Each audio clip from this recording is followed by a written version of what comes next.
ನಮಸ್ಕಾರ. ಪ್ರತಿ ಶನಿವಾರ 8 ಗಂಟೆಗೆ ನಿಮ್ಮ ಮುಖಾಮುಖಿ ಈ ಸ್ಪಂದನ ಕಾರ್ಯಕ್ರಮದಲ್ಲಿ. ಈ ಕಾರ್ಯಕ್ರಮಕ್ಕೆ ನಮ್ಮ ವೀಕ್ಷಕರೆಲ್ಲರಿಗೂ ಸುಸ್ವಾಗತ. ನಾವು ಕಳೆದ ವಾರ ನೀವು ಕಾರ್ಯಕ್ರಮ ನೋಡಿರ್ಬೋದು. ಶ್ರೀಮತಿ ನಿರ್ಮಲಾ ಹರೀಶ್ ರವರು ಸಬ್ ಇನ್ಸ್ಪೆಕ್ಟರ್ ಮಹಿಳಾ ಪೊಲೀಸ್ ಸ್ಟೇಷನ್ ಈ ಕಾರ್ಯಕ್ರಮ ನಡೆಸ್ಕೊಟ್ರು. ಸೊ ಈ ಕಾರ್ಯಕ್ರಮ ಸಾಕಷ್ಟು ಮೆಚ್ಚುಗೆಯನ್ನು ಪಡೆಯಿತು. ಇದಕ್ಕೋಸ್ಕರ ನಮ್ಮ ವೀಕ್ಷಕರೆಲ್ಲರಿಗೂ ಧನ್ಯವಾದಗಳು. ಈ ಯುಗ ಅಂದರೆ LPG ಯುಗದಲ್ಲಿ, ಅಂದರೆ ನೀವು ಲಿಕ್ವಿಡ್ ಪೆಟ್ರೋಲಿಯಂ ಗ್ಯಾಸ್ ಅನ್ಕೋಬೇಡಿ. ಸೊ ಲೋಕಲೈಸೇಷನ್, ಪ್ರೈವೇಟೈಸೇಷನ್ ಹಾಗೂ ಗ್ಲೋಬಲೈಸೇಷನ್, ಈ ಯುಗದಲ್ಲಿ ನಾವು ಶಿಕ್ಷಣದ ಬಗ್ಗೆ ಸಾಕಷ್ಟು ಚರ್ಚೆ ನಡೆಸ್ತಾ ಇದ್ದೀವಿ. ಈ 10 ವರ್ಷಗಳಂತೂ ಶಿಕ್ಷಣ ಕ್ಷೇತ್ರದಲ್ಲಿ ಸಾಕಷ್ಟು ಮಾರ್ಪಾಡು ಏರ್ಪಾಡಾಗಿದೆ. ಸೊ ಈ ಶಿಕ್ಷಣ ಕ್ಷೇತ್ರದಲ್ಲಿ ತಮ್ಮನ್ನೇ ತಾವು ಒಳಗಿಸಿಕೊಂಡು ಹಾಗೂ ಸಾಕಷ್ಟು ಪರಿಣಿತಿಯನ್ನು ಪಡೆದಿರುವಂತಹ joint director of collegiate education doctor PR Maheshwara ಮೂರ್ತಿಯವರು ನಮ್ಮ ಕಾರ್ಯಕ್ರಮಕ್ಕೆ ಆಗಮಿಸಿದ್ದಾರೆ. ಇವರಿಗೆ UMN ಪರವಾಗಿ ಆಧಾರದ ಸ್ವಾಗತ. ನಮಸ್ಕಾರ. ಅದೇ ಥರ ಅಸಿಸ್ಟೆಂಟ್ ಡೈರೆಕ್ಟರ್ ಮಿಸ್ಟರ್ ರವಿ ಅವರು ನಮ್ಮ ಕಾರ್ಯಕ್ರಮಕ್ಕೆ ಆಗಮಿಸಿದ್ದಾರೆ. ಇವರಿಗೂ ಕೂಡ UMN ಪರವಾಗಿ ಆಧಾರದ ಸ್ವಾಗತ. ನಮಸ್ಕಾರ ಸರ್. ಡಾಕ್ಟರ್ PR ಮಹೇಶ್ವರ ಮೂರ್ತಿಯವರು, ಸೊ ಇವರು ಚಿಕ್ಕಮಗಳೂರು ಡಿಸ್ಟ್ರಿಕ್ಟ್ನಲ್ಲಿ ತಮ್ಮ SLC ಅಭ್ಯಾಸವನ್ನು ಮುಗಿಸಿ ಅನಂತರ ಬೆಂಗಳೂರಿನ ನ್ಯಾಷನಲ್ ಕಾಲೇಜಲ್ಲಿ PUC ಮತ್ತು BScಗಳ ಪದವಿಯನ್ನು ಪಡೆದವರು. ನಂತರ ಸೆಂಟ್ರಲ್ ಕಾಲೇಜ್ನಲ್ಲಿ ಇವರು ತಮ್ಮ MSc ಪದವಿಯನ್ನು ಪಡೆದಿದ್ದಾರೆ. ಇವರು ಫಿಸಿಕ್ಸ್ನಲ್ಲಿ MSc ಮಾಡಿದ್ದಾರೆ. ಸೊ ಅದರ ಜೊತೆಗೆ ಇವರು PhDಯನ್ನು ರಾಮನ್ ರಿಸರ್ಚ್ ಇನ್ಸ್ಟಿಟ್ಯೂಟ್ ಬ್ಯಾಂಗ್ಳೂರಲ್ಲಿ ಲಿಕ್ವಿಡ್ ಕ್ರಿಸ್ಟಲ್ಸ್ನಲ್ಲಿ 1994ರಲ್ಲಿ ಪಡೆದಿದ್ದಾರೆ. ಸೊ ಇದರ ಜೊತೆಗೆ ಅವರು ರಿಸರ್ಚ್ ಆ್ಯಕ್ಟಿವಿಟೀಸ್ದಲ್ಲಿ ತಮ್ಮನ್ನು ತಾವೇ ಒಳಗಿಸಿಕೊಂಡಿದ್ದಾರೆ. ಸೊ ಇದರಲ್ಲಿ ಬೆಂಗಳೂರಿನ ಮೆಡಿಕಲ್ ಕಾಲೇಜ್ ಅಲ್ಲಿ research projects on experimental medicine ಹಾಗೂ ರಾಮನ್ ರಿಸರ್ಚ್ ಇನ್ಸ್ಟಿಟ್ಯೂಟ್ನಲ್ಲಿ ಲಿಕ್ವಿಡ್ ಕ್ರಿಸ್ಟಲ್ಸ್ ಬಗ್ಗೆ ತಮ್ಮ ಪ್ರಾಜೆಕ್ಟ್ಗಳನ್ನು ಮಾಡಿದ್ದಾರೆ. ಸೊ ಜೊತೆಗೆ ಇವರು ಅನೇಕ ರಿಸರ್ಚ್ ಆರ್ಟಿಕಲ್ಸ್ಗಳನ್ನು ಕೂಡ ಇವರು ರಾಷ್ಟ್ರೀಯ ಮತ್ತು ಅಂತಾರಾಷ್ಟ್ರೀಯ ಹೊತ್ತಿಗೆಗಳಲ್ಲಿ ಪ್ರಕಟಿಸಿದ್ದಾರೆ. ಜೊತೆಗೆ ಇವರು ಇಂಟರ್ನ್ಯಾಷನಲ್ ಲಿಕ್ವಿಡ್ ಕ್ರಿಸ್ಟಲ್ ಸೊಸೈಟಿ ಇಲ್ಲಿಯ ಲೈಫ್ ಮೆಂಬರ್ ಕೂಡ ಆಗಿದ್ದಾರೆ. ಅವರು ಅನೇಕ ಕಾನ್ಫರೆನ್ಸ್ಗಳಲ್ಲಿ ತಮ್ಮ ಪೇಪರ್ಗಳನ್ನು ಕೂಡ ಮಂಡಿಸಿದ್ದಾರೆ. ಜೊತೆಗೆ ಇವರು ಅನೇಕ ಕಾನ್ಫರೆನ್ಸ್ಗಳನ್ನು ಲಿಕ್ವಿಡ್ ಕ್ರಿಸ್ಟಲ್ ಇಲ್ಲಿ ಕೂಡ ತಮ್ಮ ಮಂಡಿಸಿದ್ದಾರೆ. ಹಾಗೂ ಅಷ್ಟೇ ಅಲ್ಲ, ಅವರ ಕಾರ್ಯಕ್ರಮಗಳು ಸ್ಥೀಮಿತವಾಗಿರುವುದು. ಇವರು ಬೆಂಗಳೂರಿನ board of studies in physics ಮತ್ತು ಎಲೆಕ್ಟ್ರಾನಿಕ್ಸ್ನಲ್ಲಿ ಮೆಂಬರ್ ಕೂಡ ಆಗಿದ್ದಾರೆ. ಹಾಗೂ ಅವರು ಚೇರ್ಮನ್ ಮತ್ತು member of board of examinations in physics, electronics and computer ಅಪ್ಲಿಕೇಶನ್ನಲ್ಲಿ ಕೂಡ. ಅದರ ಜೊತೆಗೆ ಇವರು Indira Gandhi national open university ಇಲ್ಲಿಯ ಸ್ಟಡಿ ಸೆಂಟರ್ನ ಕೋಆರ್ಡಿನೇಟರ್ ಕೂಡ ಆಗಿದ್ದಾರೆ. ಅದರ ಜೊತೆಗೆ ಇವರು ಸಿಂಡಿಕೇಟ್ ಹಾಗೂ ಅಕಾಡೆಮಿಕ್ ಕೌನ್ಸಿಲ್ ಆಫ್ ಬ್ಯಾಂಗ್ಳೂರು ಯೂನಿವರ್ಸಿಟಿಯಲ್ಲಿ ಮೆಂಬರ್ ಆಗಿದ್ದರು. ಈಗ ಮೈಸೂರಿನ ಸಿಂಡಿಕೇಟ್ ಆಫ್ ಮೈಸೂರು ಯೂನಿವರ್ಸಿಟಿ ಇಲ್ಲಿ CC ಆಗಿ ರೆಪ್ರೆಸೆಂಟ್ ಮಾಡ್ತಾ ಇದ್ದಾರೆ. ಅದರ ಜೊತೆಗೆ ಅಕಾಡೆಮಿಕಲಿ ಅವ್ರದ್ದು ಹೇಳಬೇಕು ಅಂತಂದರೆ, ಅವರು ಫಿಸಿಕ್ಸ್ನಲ್ಲಿ MSc ಮುಗಿಸಿದ ನಂತರ KPSC ಎಕ್ಸಾಮ್ ಮೂಲಕ ಇವರು ಫಿಸಿಕ್ಸ್ ಲೆಕ್ಚರರ್ ಆಗಿ 1969ರಲ್ಲಿ ಸೇವೆಗೆ ಸೇರಿದವರು. ಇವರು ಮಡಿಕೇರಿ, ಚಿತ್ರದುರ್ಗ ಹಾಗೂ ಬೆಂಗಳೂರಿನಲ್ಲಿ ತಮ್ಮ ಸೇವೆಯನ್ನು ಸಲ್ಲಿಸಿದ್ದಾರೆ. ಅದರ ಜೊತೆಗೆ ಇವರು ಬೆಂಗಳೂರಿನ ಗೌರ್ಮೆಂಟ್ ಸೈನ್ಸ್ ಕಾಲೇಜ್ನಲ್ಲಿ ಇವರು ಮೊದಲು ಲೆಕ್ಚರರ್ ಆಗಿ, ಅನಂತರ ರೀಡರ್ ಆಗಿ, ಅನಂತರ ವಿಭಾಗದ ಮುಖ್ಯರಾಗಿ ಇವರು ಸೇವೆಯನ್ನು ಸಲ್ಲಿಸಿದ್ದಾರೆ. ಕಡೆಗೆ ಅವರು ಬೆಂಗಳೂರಿನ ಸೈನ್ಸ್ ಕಾಲೇಜ್ನಲ್ಲಿ ಪ್ರಿನ್ಸಿಪಾಲ್ ಕೂಡ ಆಗಿದ್ದರು. ಇತ್ತೀಚೆಗಷ್ಟೇ ಅಂದರೆ ಕಳೆದ 2 ವರ್ಷಗಳಿಂದ ಇವರು ಮೈಸೂರಿನ ರೀಜನಲ್ ಜಾಯಿಂಟ್ ಡೈರೆಕ್ಟರ್ ಆಗಿ ಸೇವೆ ಸಲ್ಲಿಸ್ತಾ ಇದ್ದಾರೆ. ಜೊತೆಗೆ ಶ್ರೀ ರವಿಯವರು ಕೂಡ ಅಸಿಸ್ಟೆಂಟ್ ಡೈರೆಕ್ಟರ್ ಆಗಿದ್ದಾರೆ. ಸೊ ಇವರು ಕೂಡ ಸಾಕಷ್ಟು ಶಿಕ್ಷಣ ಕ್ಷೇತ್ರದಲ್ಲಿ ಪರಿಣಿತಿಯನ್ನು ಹೊಂದಿದವರು. ಇವರು BA ರ್ಯಾಂಕ್ ಹೋಲ್ಡರ್ ಕೂಡ. ಅದರ ಜೊತೆಗೆ MA ಹಿಸ್ಟ್ರಿ ಮತ್ತು MA ಇಂಗ್ಲಿಷ್ ಮಾಡಿದ್ದಾರೆ. ಅದರಲ್ಲಿ ಕೂಡ ಇವರು ಗೋಲ್ಡ್ ಮೆಡಲನ್ನು ಪಡೆದಿದ್ದಾರೆ. ಅದರ ಜೊತೆಗೆ ಇವರು ತಮ್ಮ MA ಪದವಿ ಆದ ನಂತರ ಇವರು ಡಿಪ್ಲೊಮಾ ಇನ್ ಜರ್ನಲಿಸಮ್ ಈ ಪದವಿಯನ್ನು ಪಡೆದುಕೊಂಡು ಮೈಸೂರಿನ ಸ್ಟಾರ್ ಆಫ್ ಮೈಸೂರಿನಲ್ಲಿ ತಮ್ಮ ಸೇವೆಯನ್ನು ಸಲ್ಲಿಸಿದ್ದಾರೆ. ಅನಂತರ KPSC ಮೂಲಕ ಇವರು ಲೆಕ್ಚರರ್ ಆಗಿ ಬೈಲ್ಹೊಂಗಲ್ ಹಾಗೂ ಚಾಮರಾಜನಗರ ಹಾಗೂ ಚಿಂತಾಮಣಿಯಲ್ಲಿ ತಮ್ಮ ಸೇವೆಯನ್ನು ಸಲ್ಲಿಸಿದ್ದಾರೆ. ಇತ್ತೀಚೆಗಷ್ಟೇ ಅಂದರೆ 2 ವರ್ಷಗಳ ಹಿಂದೆ ಸಹಾಯಕ ನಿರ್ದೇಶಕರಾಗಿ ಈ ಸೇವೆಯಲ್ಲಿ ತಮ್ಮ ಕಾಲವನ್ನು ಕಳೆಯುತ್ತಿದ್ದಾರೆ. ಅದರ ಜೊತೆಗೆ ಇವರು ಸಾಕಷ್ಟು ಸೋಷಿಯಲ್ ಆ್ಯಕ್ಟಿವಿಟೀಸ್ನಲ್ಲಿ ತಮ್ಮನ್ನು ತಾವೇ ತೊಡಗಿಸ್ಕೊಂಡಿದ್ದಾರೆ. ಅದರ ಜೊತೆಗೆ ಹ್ಯೂಮನ್ ರೈಟ್ಸ್ನಲ್ಲಿ ಟ್ರೈನಿಂಗ್ ಪಡೆದಿದ್ದಾರೆ. ಹಾಗೂ ಹ್ಯೂಮನ್ ರೈಟ್ಸ್ ಡಿಪಾರ್ಟ್ಮೆಂಟಲ್ಲಿ ಕನ್ಸಲ್ಟೆಂಟ್ ಆಗಿ ಹಾಗೂ ಟೋಟಲ್ ಕ್ವಾಲಿಟಿ ಮ್ಯಾನೇಜ್ಮೆಂಟ್ ಇದರ ಫೆಸಿಲಿಟೇಟರ್ ಆಗಿ ಕೂಡ ತಮ್ಮ ಸೇವೆ ಸಲ್ಲಿಸ್ತಾ ಇದ್ದಾರೆ. ಜೊತೆಗೆ ಇವರು ಸಾಮಾಜಿಕ ಚಳವಳಿ ಹಾಗೂ ನಾಗರಿಕ ಸಮಿತಿಗಳಲ್ಲಿ ಕೂಡ ತಮ್ಮ ಭಾಗವಹಿಸಿದ್ದಾರೆ. ಕರ್ನಾಟಕ ರಾಜ್ಯದ ಟೀಚರ್ಸ್ ಅಸೋಸಿಯೇಷನ್ನ ಇವರು ಪ್ರೆಸಿಡೆಂಟ್ ಕೂಡ ಆಗಿದ್ದರು. ಸೊ ಇಂತಹ ಮುಖ್ಯ ಅಥವಾ ಪ್ರಮುಖ ವ್ಯಕ್ತಿಗಳು ನಮ್ಮ ಕಾರ್ಯಕ್ರಮಕ್ಕೆ ಬಂದಿರುವುದಂತೂ ನಮಗೆಲ್ಲರಿಗೂ ಬಹಳ ಸಂತೋಷದ ವಿಷಯ. ಪ್ರಿಯ ವೀಕ್ಷಕರೇ, ನಿಮಗೆ ಏನಾದರೂ ಕಾಲೇಜು ಶಿಕ್ಷಣ ಬಗ್ಗೆ ಏನಾದರೂ ಪ್ರಶ್ನೆಗಳಿದ್ದಲ್ಲಿ ನೀವು ನಮಗೆ 25438338ಕ್ಕೆ ಕರೆ ಮಾಡಿ ಕೇಳಬಹುದು. ಸರ್, ಈ ಕಾರ್ಯಕ್ರಮವನ್ನು ಪ್ರಾರಂಭಿಸ್ತಾ ನಾವು ಮೊದಲು ಕೇಳಬೇಕು ಅಂತಂದರೆ, ಇತ್ತೀಚೆಗೆ ನಾವು ತುಂಬ ಕೇಳ್ತಾ ಇರೋದು ಅಂತಂದರೆ TQM ಅಂತ ಅಂದ್ಬಿಟ್ಟು. ಸೊ ನಮ್ಮ ವೀಕ್ಷಕರಿಗೆ TQM ಅಂದರೆ ಏನು, ಸೊ ಇದ್ರ ಬಗ್ಗೆ ಇತ್ತೀಚೆಗೆ ಯಾಕೆ ಇಷ್ಟೊಂದು ಪ್ರಚಾರ ನಡೀತಾ ಇದೆ, ಸೊ ನೀವು ಹೇಗೆ ನಡೆಸ್ತಾ ಇದ್ದೀರಾ? ಇತ್ತೀಚಿನ ಬದಲಾವಣೆಗಳು, ಎಸ್ಪೆಷಲಿ ವಿಶ್ವ ಮಟ್ಟದಲ್ಲಿ ಆಗ್ತಕ್ಕಂಥ ಅನೇಕ ಬದಲಾವಣೆಯಿಂದಾಗಿ ನಮ್ಮ ಉನ್ನತ ಶಿಕ್ಷಣದಲ್ಲೂ ಕೂಡ ಸಾಕಷ್ಟು ಬದಲಾವಣೆ ಉಂಟಾಗಿದೆ. ಜಗತ್ತು ಇವತ್ತು ಎಂದಿಗಿಂತ ಹೆಚ್ಚು ಸ್ಪರ್ಧಾತ್ಮಕವಾಗಿದೆ. ಹೀಗಾಗಿ ಈ ಒಂದು ಸ್ಪರ್ಧೆ ಯುಗದಲ್ಲಿ ಬದುಕಬೇಕಾದ್ರೆ, ಉಳಿಬೇಕಾದ್ರೆ ನಮ್ಮ ಗುಣಮಟ್ಟವನ್ನು ನಾವು ಹೆಚ್ಚಿಸ್ಕೊಳ್ಳೇಬೇಕಾಗಿ ಬಂದಿದೆ. ಸೊ ಆ ಒಂದು ದಿಕ್ಕಿನಲ್ಲಿ ಈ ಟೋಟಲ್ ಕ್ವಾಲಿಟಿ ಮ್ಯಾನೇಜ್ಮೆಂಟ್, ಸಮಗ್ರ ಗುಣಮಟ್ಟ ನಿರ್ವಹಣೆ ಅಂತ ಒಂದು ಪ್ರೋಗ್ರಾಮನ್ನು ಸರ್ಕಾರ ಹಮ್ಮಿಕೊಂಡಿದೆ. ಇದಕ್ಕಾಗಿ ಗುಣಮಟ್ಟವನ್ನು ನಾವು ಉನ್ನತ ಶಿಕ್ಷಣದಲ್ಲೂ ಕೂಡ ಹೇಗೆ ತರಬೇಕು, ಹೇಗೆ ಕಾರ್ಯಕ್ರಮಗಳನ್ನು ರೂಪಿಸ್ಕೋಬೇಕು ಅನ್ನೋದನ್ನು ನಿರ್ದಿಷ್ಟವಾಗಿ ಒಂದು ಪ್ರಾಕ್ಟಿಕಲ್ ಎಫೆಕ್ಟ್ ಮುಖಾಂತರ, ಯಾಕೆಂದರೆ ನಮ್ಮಲ್ಲಿ ಗುಣಮಟ್ಟ ಅಳತೆ ಮಾಡೋದು ಅಷ್ಟು ಸುಲಭ ಅಲ್ಲ. ಉನ್ನತ ಶಿಕ್ಷಣದಲ್ಲಿ ಗುಣಮಟ್ಟ ಕೈಗಾರಿಕೆಗಳಲ್ಲಿ ಸುಲಭವಾಗಿ ಹೇಳ್ಬೋದು. ಇಲ್ಲಿ ಆ ಒಂದು ಪ್ಯಾರಾಮೀಟರ್ಸ್ ಏನಿದೆ ಅದನ್ನು ನಾವು ಡಿಫೈನ್ ಮಾಡಲಿಕ್ಕೆ ಆಗೋದಿಲ್ಲ. ಸೊ ಇಲ್ಲಿ ಎಲ್ಲ ರೀತಿಯ ಗುಣಮಟ್ಟ ಅಂದರೆ ಸಮಗ್ರ ಅಂತ ನಾವು ಯಾಕೆ ಹೇಳ್ತಿದ್ದೀವಿ ಅಂದರೆ, ಉನ್ನತ ಶಿಕ್ಷಣದಲ್ಲಿ ಅನೇಕ ಪಾಲುದಾರರಿದ್ದಾರೆ, ಸ್ಟೇಕ್ ಹೋಲ್ಡರ್ಸ್ ಇದ್ದಾರೆ.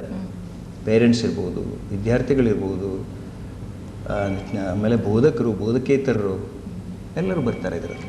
ಸೊ ಎಲ್ಲರ ಗುಣಮಟ್ಟ ಉನ್ನತೀಕರಣಗೊಂಡಾಗ ಮಾತ್ರ ನಾವು ಗುಣಮಟ್ಟದ ಬಗ್ಗೆ ಮಾತಾಡಬೇಕಾಗುತ್ತೆ. ಇದಕ್ಕಾಗಿ ಸರ್ಕಾರ ಸಾಕಷ್ಟು ಪ್ರಯತ್ನವನ್ನು ನಡೆಸಿದೆ. ಹೋದ ವರ್ಷವೇ ಅನೇಕ ಉಪಾಧ್ಯಾಯರುಗಳನ್ನು ಫೆಸಿಲಿಟೇಟರ್ಸ್ ಆಗಿ ತರಬೇತಿ ಕೂಡ ಕೊಡಿಸಿದೆ. ಸುಮಾರು 120 ಜನ ಫೆಸಿಲಿಟೇಟರ್ಸ್ ಇವತ್ತಿದ್ದಾರೆ. ರಾಜ್ಯದ ಅನೇಕ ಕಾಲೇಜುಗಳಲ್ಲಿ, ಅನೇಕ ಡಿಸ್ಟ್ರಿಕ್ಟ್ಗಳಲ್ಲಿ ತಮ್ಮ ಈ ಕೆಲಸವನ್ನು ಮಾಡ್ಕೊಂಡು ಹೋಗ್ತಾ ಇದ್ದಾರೆ, ಟ್ರೈನ್ ಫೆಸಿಲಿಟೇಟರ್ಸ್. ಅದು ಅಲ್ಲದೆ ಇದು ಬರೀ ಸರ್ಕಾರದ ಒಂದು ಕಾರ್ಯಕ್ರಮ ಆಗಬಾರ್ದು ಅಂತ ಹೇಳಿ ಎಲ್ಲ ಡಿಸ್ಟ್ರಿಕ್ಟ್ ಲೆವೆಲ್ಗಳಲ್ಲಿ ಕೂಡ, ಮಟ್ಟದಲ್ಲಿ ಕೂಡ ಒಂದು ಕಾರ್ಯದಳವನ್ನು ಕೂಡ ರಚಿಸಿದೆ. ಈ ಕಾರ್ಯದಳ ಇದಕ್ಕೆ ಸಂಬಂಧಪಟ್ಟ ಪ್ರೋಗ್ರಾಮ್ಗಳನ್ನು, ಕಾರ್ಯಕ್ರಮಗಳನ್ನು ಹಮ್ಮಿಕೊಳ್ಳುತ್ತೆ. ಅದ್ರ ಪ್ರಕಾರ ಕಾರ್ಯಕ್ರಮಗಳನ್ನು ನಡೆಸ್ಕೊಂಡು ಹೋಗುತ್ತೆ. ಹೋದ ವರ್ಷಕ್ಕಿಂತ ಈ ವರ್ಷ ಸಾಕಷ್ಟು ಹೋದ ವರ್ಷ ಇದು ಪ್ರೋಗ್ರಾಮ್ ಸ್ವಲ್ಪ ನಿಧಾನವಾಗಿ ಇದಾಯಿತು. ಈ ವರ್ಷ ಆರಂಭದಿಂದಲೇ ಸಾಕಷ್ಟು ಪ್ರೋಗ್ರಾಮ್ಗಳು ಈಗಾಗಲೇ ನಡೀತಾ ಬರ್ತಾ ಇದ್ದಾವೆ. ಎಷ್ಟು ಹೇಳ್ಬೋದು ಇದ್ರ ಬಗ್ಗೆ? ಓಕೆ ಸರ್, ಈಗ ಸರ್ ಸಾಕಷ್ಟು ಇದ್ರ ಬಗ್ಗೆ ಹೇಳಿದ್ರು TQM. Sir, before I take this question.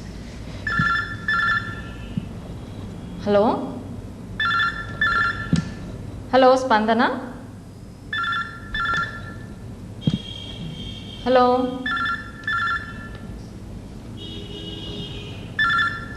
Line ಸಿಗ್ತಾ ಇಲ್ಲ.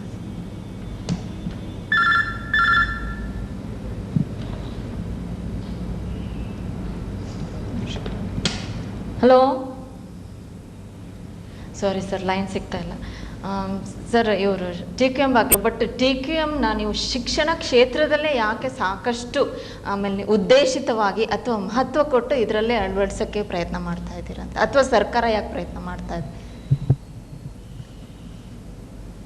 ಗುಣಮಟ್ಟ ನಿರ್ವಹಣೆ ಅನ್ನೋದು ಪ್ರತಿಯೊಂದು ಕ್ಷೇತ್ರದಲ್ಲಿ ಅಗತ್ಯವಾಗಿ ಬೇಕಾಗಿರತಕ್ಕಂಥ ಅಂಶ. ಹಾಗಾಗಿ ಉನ್ನತ ಶಿಕ್ಷಣ ಅದರಿಂದ ಹೊರಗಡೆ ಉಳಿಬೇಕು ಅನ್ನತಕ್ಕಂಥ ಏನು ನಿರ್ಬಂಧ ಏನು ಇರಲಿಕ್ಕಿಲ್ಲ.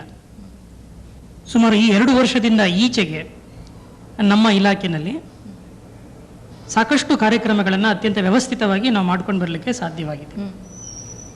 ಈಗಾಗಲೇ ನೀವು ಕೂಡ ಮಾತಾಡ್ತಾ ಹೇಳಿದ್ರಿ, ಜಾಗತಿಕ ಮಟ್ಟದಲ್ಲಿ ಸಾಕಷ್ಟು ಬದಲಾವಣೆಗಳಾಗ್ತಾ ಇದೆ ಅಂತ. ಜಾಗತಿಕ ಮಟ್ಟದಲ್ಲಿ ಆಗ್ತಾ ಇರುವ ಬದಲಾವಣೆಗಳಿಗೆ ಪೂರಕವಾಗಿ ಸ್ಪಂದಿಸಬೇಕಾದಂಥ ಅಗತ್ಯತೆಯನ್ನು ನಮ್ಮ ಒಂದು ಇಲಾಖೆ ಕಂಡುಕೊಂಡಿದೆ. ಏಕೆಂದರೆ ಇವತ್ತು ಉನ್ನತ ಶಿಕ್ಷಣ ಕೆಲವರಿಗೆ ಮಾತ್ರ ಮೀಸಲಾಗಿರ್ತಕ್ಕಂಥ ಒಂದು ಶಿಕ್ಷಣ ಆಗಬಾರದು.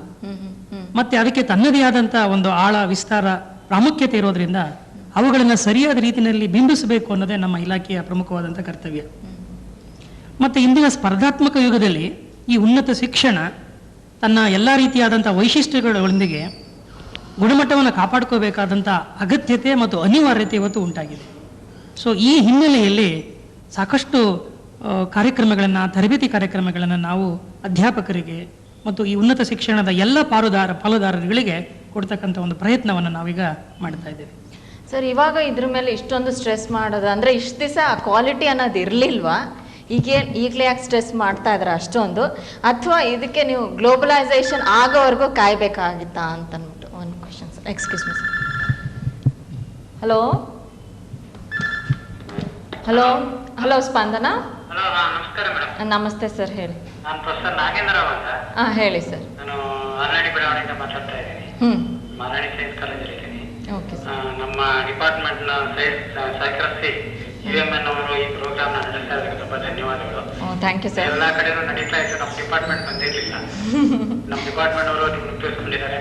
ನೀವು ಅದಕ್ಕೆ ಅವಕಾಶ ಮಾಡಿಕೊಟ್ಟಕ್ಕೆ ಧನ್ಯವಾದಗಳು. ಸರ್, ನೀವು ಯಾವುದೇ ಪ್ರೋಗ್ರಾಮ್ ನಿಮ್ಗೆ ಈ ಥರ ಬೇಕು ಅಂತ ನಮಗೆ ಬರೆದ್ರೆ ಸರ್, ನಾವು ಅದಕ್ಕೆ ಪ್ರಯತ್ನ ಮಾಡ್ತೀವಿ. ಓಕೆ, ಹೇಳಿ ಸರ್. ಮಾತಾಡ್ಬೋದಾ ಮೇಡಮ್? ಶೂರ್, ಹೇಳಿ ಸರ್. ಪ್ರೋಗ್ರಾಮ್ ಬಗ್ಗೆ ಕೇಳಬೇಕು ಅಂತ ಪ್ರಶ್ನೆ. ಹೇಳಿ ಸರ್. ನಲ್ಲಿ ನಡೆಸ್ತಾ ಇದ್ದಾರೆ ನಮ್ಮ ಡಿಪಾರ್ಟ್ಮೆಂಟ್ ಇಂದ, ಬಜೆಟ್ ಎಜುಕೇಶನ್ ಇಂದ. ಅದರಲ್ಲೂ ನಮ್ಮ ರೀಜನ್ ಅಲ್ಲಿ ತುಂಬಾ ಚೆನ್ನಾಗಿ ನಡೀತಾ ಇದೆ. ನಾವು ರೀಸೆಂಟ್ ಆಗಿ ಟ್ರೈನಿಂಗ್ ಅಲ್ಲಿ ಅಟೆಂಡ್ ಮಾಡಿದ್ದೆ. ಅದು ತುಂಬಾ ಒಳ್ಳೆ ಪ್ರೋಗ್ರಾಮ್ ಅದು. ಅದು ಟೋಟಲ್ ಕ್ವಾಲಿಟಿ ಬರಬೇಕು ಅನ್ನೋ ಆಗ್ತಿದೆ. ಹಾಗೆ ಅದನ್ನ ಯಾಕೆ ನಾನ್ ಟೀಚಿಂಗ್ ನೋಡ್ಬೋದು, ಅದರಲ್ಲಿ ಇನ್ವಾಲ್ವ್ ಆಗಿರುವಂತ ಸ್ಟೂಡೆಂಟ್ಸ್ಗೂ ಇವನ್ ಪೇರೆಂಟ್ಸ್ಗೂ ಸಹ ಸ್ವಲ್ಪ ಸೆಲೆಕ್ಟೆಡ್ ಪೇರೆಂಟ್ಸ್ ಕೊಟ್ಟರೆ ಆವಾಗ ಟೋಟಲ್ ಕ್ವಾಲಿಟಿ ಅನ್ನೋದಕ್ಕೆ ಒಂದು ಇದು ಬರುತ್ತೆ ಅನ್ನೋದು ನನ್ನ ಒಂದು ಅಭಿಪ್ರಾಯ. ಅದಕ್ಕೆ ಒಂದು ಓಕೆ ಸರ್, ತಾವು ಆನ್ಸರ್ ಮಾಡಿದ್ರಿ. ನಾನು ಈಗಾಗಲೇ ಹೇಳಿದೆ, ಸಮಗ್ರ ಗುಣಮಟ್ಟ ಬರಬೇಕಾದ್ರೆ ಎಲ್ಲ ಹಂತಗಳಲ್ಲಿಯೂ ಆಗಬೇಕು. All stake holders must be educated about this. ಹೀಗೆ ನಾವು ಕೂಡ ಬೇರೆ ಬೇರೆ ವಿವಿಧ ಹಂತಗಳಲ್ಲಿ ಒಂದೊಂದೇ ಪ್ರೋಗ್ರಾಮ್ಗಳನ್ನು ಹಮ್ಮಿಕೊಂಡು ಮಾಡ್ತಾ ಇದ್ದೇವೆ. ವಿದ್ಯಾರ್ಥಿಗಳಿಗೆ ಮಾಡಿದ್ದೇವೆ, ಹಾಗೆಯೇ ನಾನ್ ಟೀಚಿಂಗ್ ಸ್ಟಾಫ್ ಕೂಡ ಹೋದ ವರ್ಷ ಮಾಡಿದ್ದೇವೆ. ಈ ವರ್ಷವೂ ಅಷ್ಟೇ ಕಾಲೇಜ್ ವೈಸ್ ಪ್ರತಿಯೊಂದು ಕಾಲೇಜ್ಗಳಿಗೂ ಹೋಗಿ ನಾನ್ ಟೀಚಿಂಗ್ ಸ್ಟಾಫ್ ಆಗೋ ಅಟೆಂಡರ್ಸ್ ಆಗಿರ್ಬೋದು, ಎಲ್ಲ ಹಂತದಲ್ಲಿ ಬರಬೇಕಲ್ಲ. ಆಮೇಲೆ ಪೇರೆಂಟ್ಸ್ ಕೂಡ ಇಯರ್ ಬಿಗಿನಿಂಗಲ್ಲೇ ಪೇರೆಂಟ್ಸ್ನ ಕರೆಸಿ ಅವ್ರಿಗೂ ಈ ಬಗ್ಗೆ ಪರಿಕಲ್ಪನೆ ಏನು, ಅವ್ರದ್ದು ಬೇರೆ ಅರ್ಥನೇ ಇರುತ್ತೆ ಅದಕ್ಕೆ. ಅವಾಗ ತಿಳಿ ಹೇಳಿ ಅವ್ರಿಗೂ ಇದ್ರ ಬಗ್ಗೆ ಅರಿವು ಮೂಡಿಸುವಂಥ ಪ್ರಯತ್ನಗಳನ್ನು ಮಾಡ್ತಾ ಇದ್ದೀವಿ. ನಾವು ಬರೀ ಟೀಚರ್ಸಿಗೆ ಮಾತ್ರ ಮಾಡ್ತಾ ಇಲ್ಲ, ಎಲ್ಲ ಪ್ರತಿಯೊಬ್ಬರಿಗೂ, ಪ್ರತಿಯೊಬ್ಬ ಸ್ಟೇಕ್ ಹೋಲ್ಡರ್ಸ್ ಕೂಡ ನಾವು ಮಾಡ್ತಾ ಇದ್ದೀವಿ.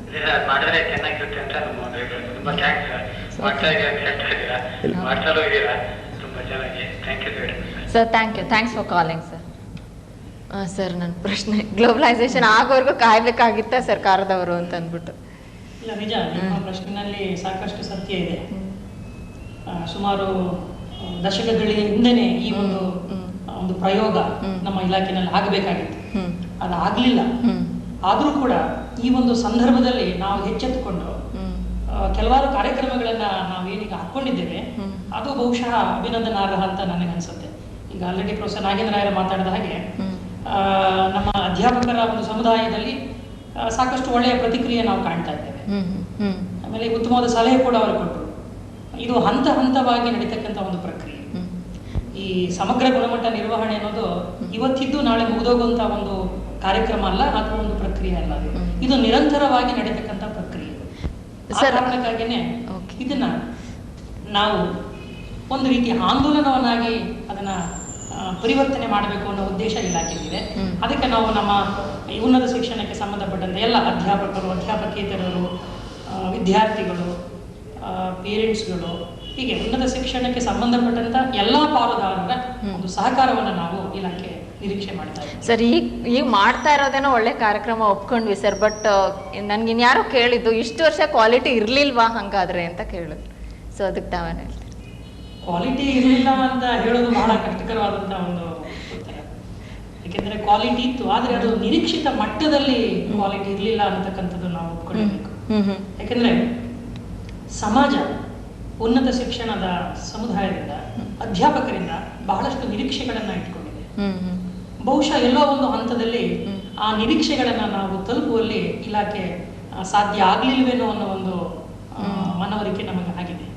ಸೊ ಈ ಹಿನ್ನೆಲೆಯಲ್ಲಿ ಬೆಟರ್ ಲೇಟ್ ದೆನ್ ನೆವರ್ ಅನ್ನೋ ಹಾಗೆ ಈ 2 ವರ್ಷಗಳ ಹಿಂದಿನಿಂದ ಸಾಕಷ್ಟು ಕಾರ್ಯಕ್ರಮಗಳನ್ನ ನಾವು ಹಮ್ಮಿಕೊಂಡು ಬಂದಿದ್ದೀವಿ.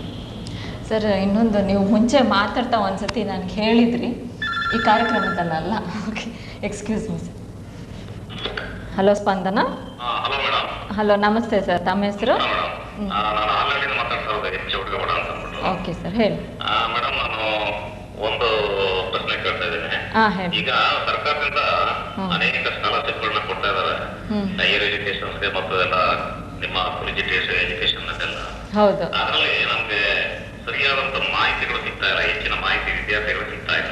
ಹೌದು. ಓಕೆ ಇದ್ರ ಬಗ್ಗೆ ಒಂದು ಸ್ವಲ್ಪ ನೋಡ್ತಾ ಕೊಡ್ಬೇಕು ಅಂತ ಕೇಳ್ತೀನಿ. ಓಕೆ ಸರ್, ತಾವು ಹೇಳ್ತೀರಾ? ಚೌಡೇಗೌಡ್ರೆ, ನೀವು ಹೇಳಿದ ಹಾಗೆ ನಮ್ಮ ಇಲಾಖೆಯಿಂದ ಕೂಡ ಸಾಕಷ್ಟು ಈ ವಿದ್ಯಾರ್ಥಿ ವೇತನಗಳನ್ನು ನಾವು ನೀಡ್ತಾ ಬಂದಿದ್ದೇವೆ. ಅದರಲ್ಲಿ ಬಹಳ ಮುಖ್ಯವಾಗಿ ಸರ್ಕಾರಿ ಮತ್ತು ಅನುದಾನಿತ ಕಾಲೇಜುಗಳಲ್ಲಿ ಅಭ್ಯಾಸ ಮಾಡ್ತಕ್ಕಂಥ ವಿದ್ಯಾರ್ಥಿಗಳಲ್ಲಿ ವಿಜ್ಞಾನದ ಒಂದು ಅಧ್ಯಯನವನ್ನು ಪ್ರೋತ್ಸಾಹಿಸಬೇಕು ಅನ್ನೋ ಉದ್ದೇಶದಿಂದ 2001-2ನೇ ಸಾಲಿನಿಂದ CV ರಾಮನ್ ಪ್ರಶಸ್ತಿಯನ್ನು ನಾವು ಅದನ್ನು ಜಾರಿಗೆ ತಂದಿದ್ದೇವೆ. ಸರ್ CV ರಾಮನ್ ಪ್ರಶಸ್ತಿಯನ್ನು.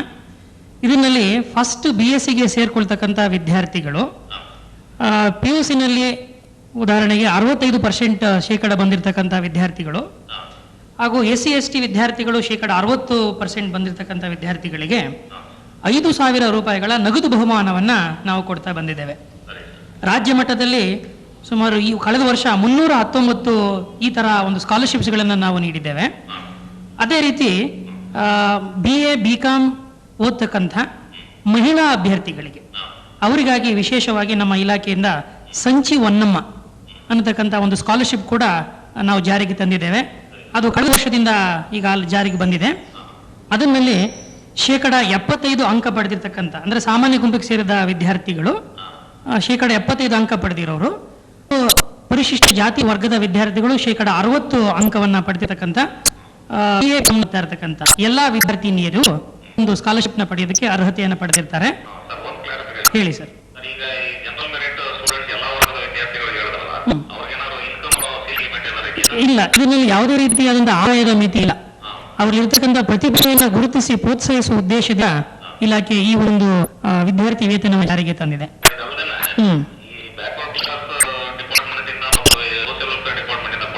ಹೌದು ಹೌದು, ಅದೇ ಇದು ವಿಶೇಷವಾದಂತಹ ಒಂದು ಪ್ರೋತ್ಸಾಹಕವಾದಂತಹ ವಿದ್ಯಾರ್ಥಿ ವೇತನಗಳು. ಇದು ಯೂಶುವಲ್ ಆಗಿ ಇರತಕ್ಕಂಥ BC ವಿದ್ಯಾರ್ಥಿಗಳಿಗೆ, ಆಮೇಲೆ ಪರಿಶಿಷ್ಟ ಜಾತಿ ಪಂಗಡ ವಿದ್ಯಾರ್ಥಿಗಳಿಗೆ ಅವರಿಗೆ ಎಲ್ಲ ರೀತಿಯಾದ ರೀತಿಗಳು. ಮತ್ತೆ ಇದಲ್ಲದೆ ನಮ್ಮ ಇಲಾಖೆ ಉದಾಹರಣೆಗೆ ಈಗ ಸೈನಿಕ ಇರತಕ್ಕಂಥ ಅವಲಂಬಿತ ಕುಟುಂಬದವರಿಗೆ, ಈಗ ಹಾಲಿ ಸೇವೆ ಮಾಡ್ತಾ ಇರ್ತಕ್ಕಂಥ ಡಿಫೆನ್ಸ್ ಪರ್ಸನಲ್ಲು ಅವ್ರಿಗೂ ಕೂಡ ಆ ವಿದ್ಯಾರ್ಥಿಗಳಿಗೂ ಕೂಡ BA BSc BCom ಮತ್ತು ವೈದ್ಯಕೀಯ ಕ್ಷೇತ್ರದಲ್ಲಿ ಅಧ್ಯಯನ ಮಾಡ್ತಿರ್ತಕ್ಕಂಥ ವಿದ್ಯಾರ್ಥಿಗಳು ಕೂಡ ನಮ್ಮ ಇಲಾಖೆಯಿಂದ ಈ ಥರ ವಿದ್ಯಾರ್ಥಿ ವೇತನವನ್ನು ಕೂಡ ನಾವು ಕೊಡ್ತಾ ಇದ್ದೇವೆ. ಅವರು ಕಾಲೇಜುಗಳಲ್ಲಿ ಸಂಬಂಧಿತ ಕಾಲೇಜುಗಳಲ್ಲಿ ಪ್ರಾಂಶುಪಾಲರುಗಳನ್ನು ಅವರು ಸಂಪರ್ಕಿಸಿದ್ರೆ ಇದ್ರ ಬಗ್ಗೆ ಹೆಚ್ಚಿನ ಒಂದು ಮಾಹಿತಿಯನ್ನು ಪಡ್ಕೋಬಹುದು.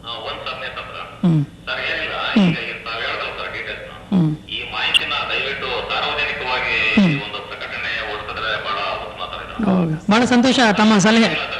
ನಿಜ, ಬಹಳ ಸಂತೋಷ. ಸಲಹೆನ ಸ್ವೀಕರಿಸಿದ್ದೀವಿ. Thank you. ನಮಸ್ಕಾರ. Thank you sir. ಸರ್, ಒಂದ್ಸತಿ ನೀವು ಹೇಳ್ತಾ ಇದ್ದೀರಿ. ಓಕೆ ಸರ್, ಈಗ ಇದು ಟೋಟಲ್ ಕ್ವಾಲಿಟಿ ಮ್ಯಾನೇಜ್ಮೆಂಟ್ ಬಗ್ಗೆ ಯಾತಕ್ಕೆ ನಾವು ಇಷ್ಟೊಂದು ಎಲ್ಲ ಅಧ್ಯಾಪಕರು ಅವ್ರ ಮೇಲೆ ಇದು ದೇ ಶುಡ್ ಫಾಲೋ ಅಂತ ಹೇಳ್ತಾ ನೀವು ಹೇಳಿದ್ರೆ, ನಾವು ಕೆಲವು ಟೀಚರ್ಸ್ನ ಮಾತ್ರ ಜ್ಞಾಪಕ ಇಟ್ಕೊಂಡಿರ್ತೀವಿ, ಯಾಕೆಂದ್ರೆ ಅವರು ಚೆನ್ನಾಗಿ ಮಾಡ್ತಾರೆ ಅದರಿಂದ. ಸೊ ಅದೇ ಥರ ಎಲ್ಲ ಟೀಚರ್ಸು ಅದೇ ಥರ ಮಾಡಲಿ, ಸೊ ಎಲ್ಲರೂ ಜ್ಞಾಪಕ ಇಟ್ಕೊಳ್ಳಿ ಅನ್ನೋ ರೀತಿಯಿಂದ ಹೇಳಿದ್ರೆ.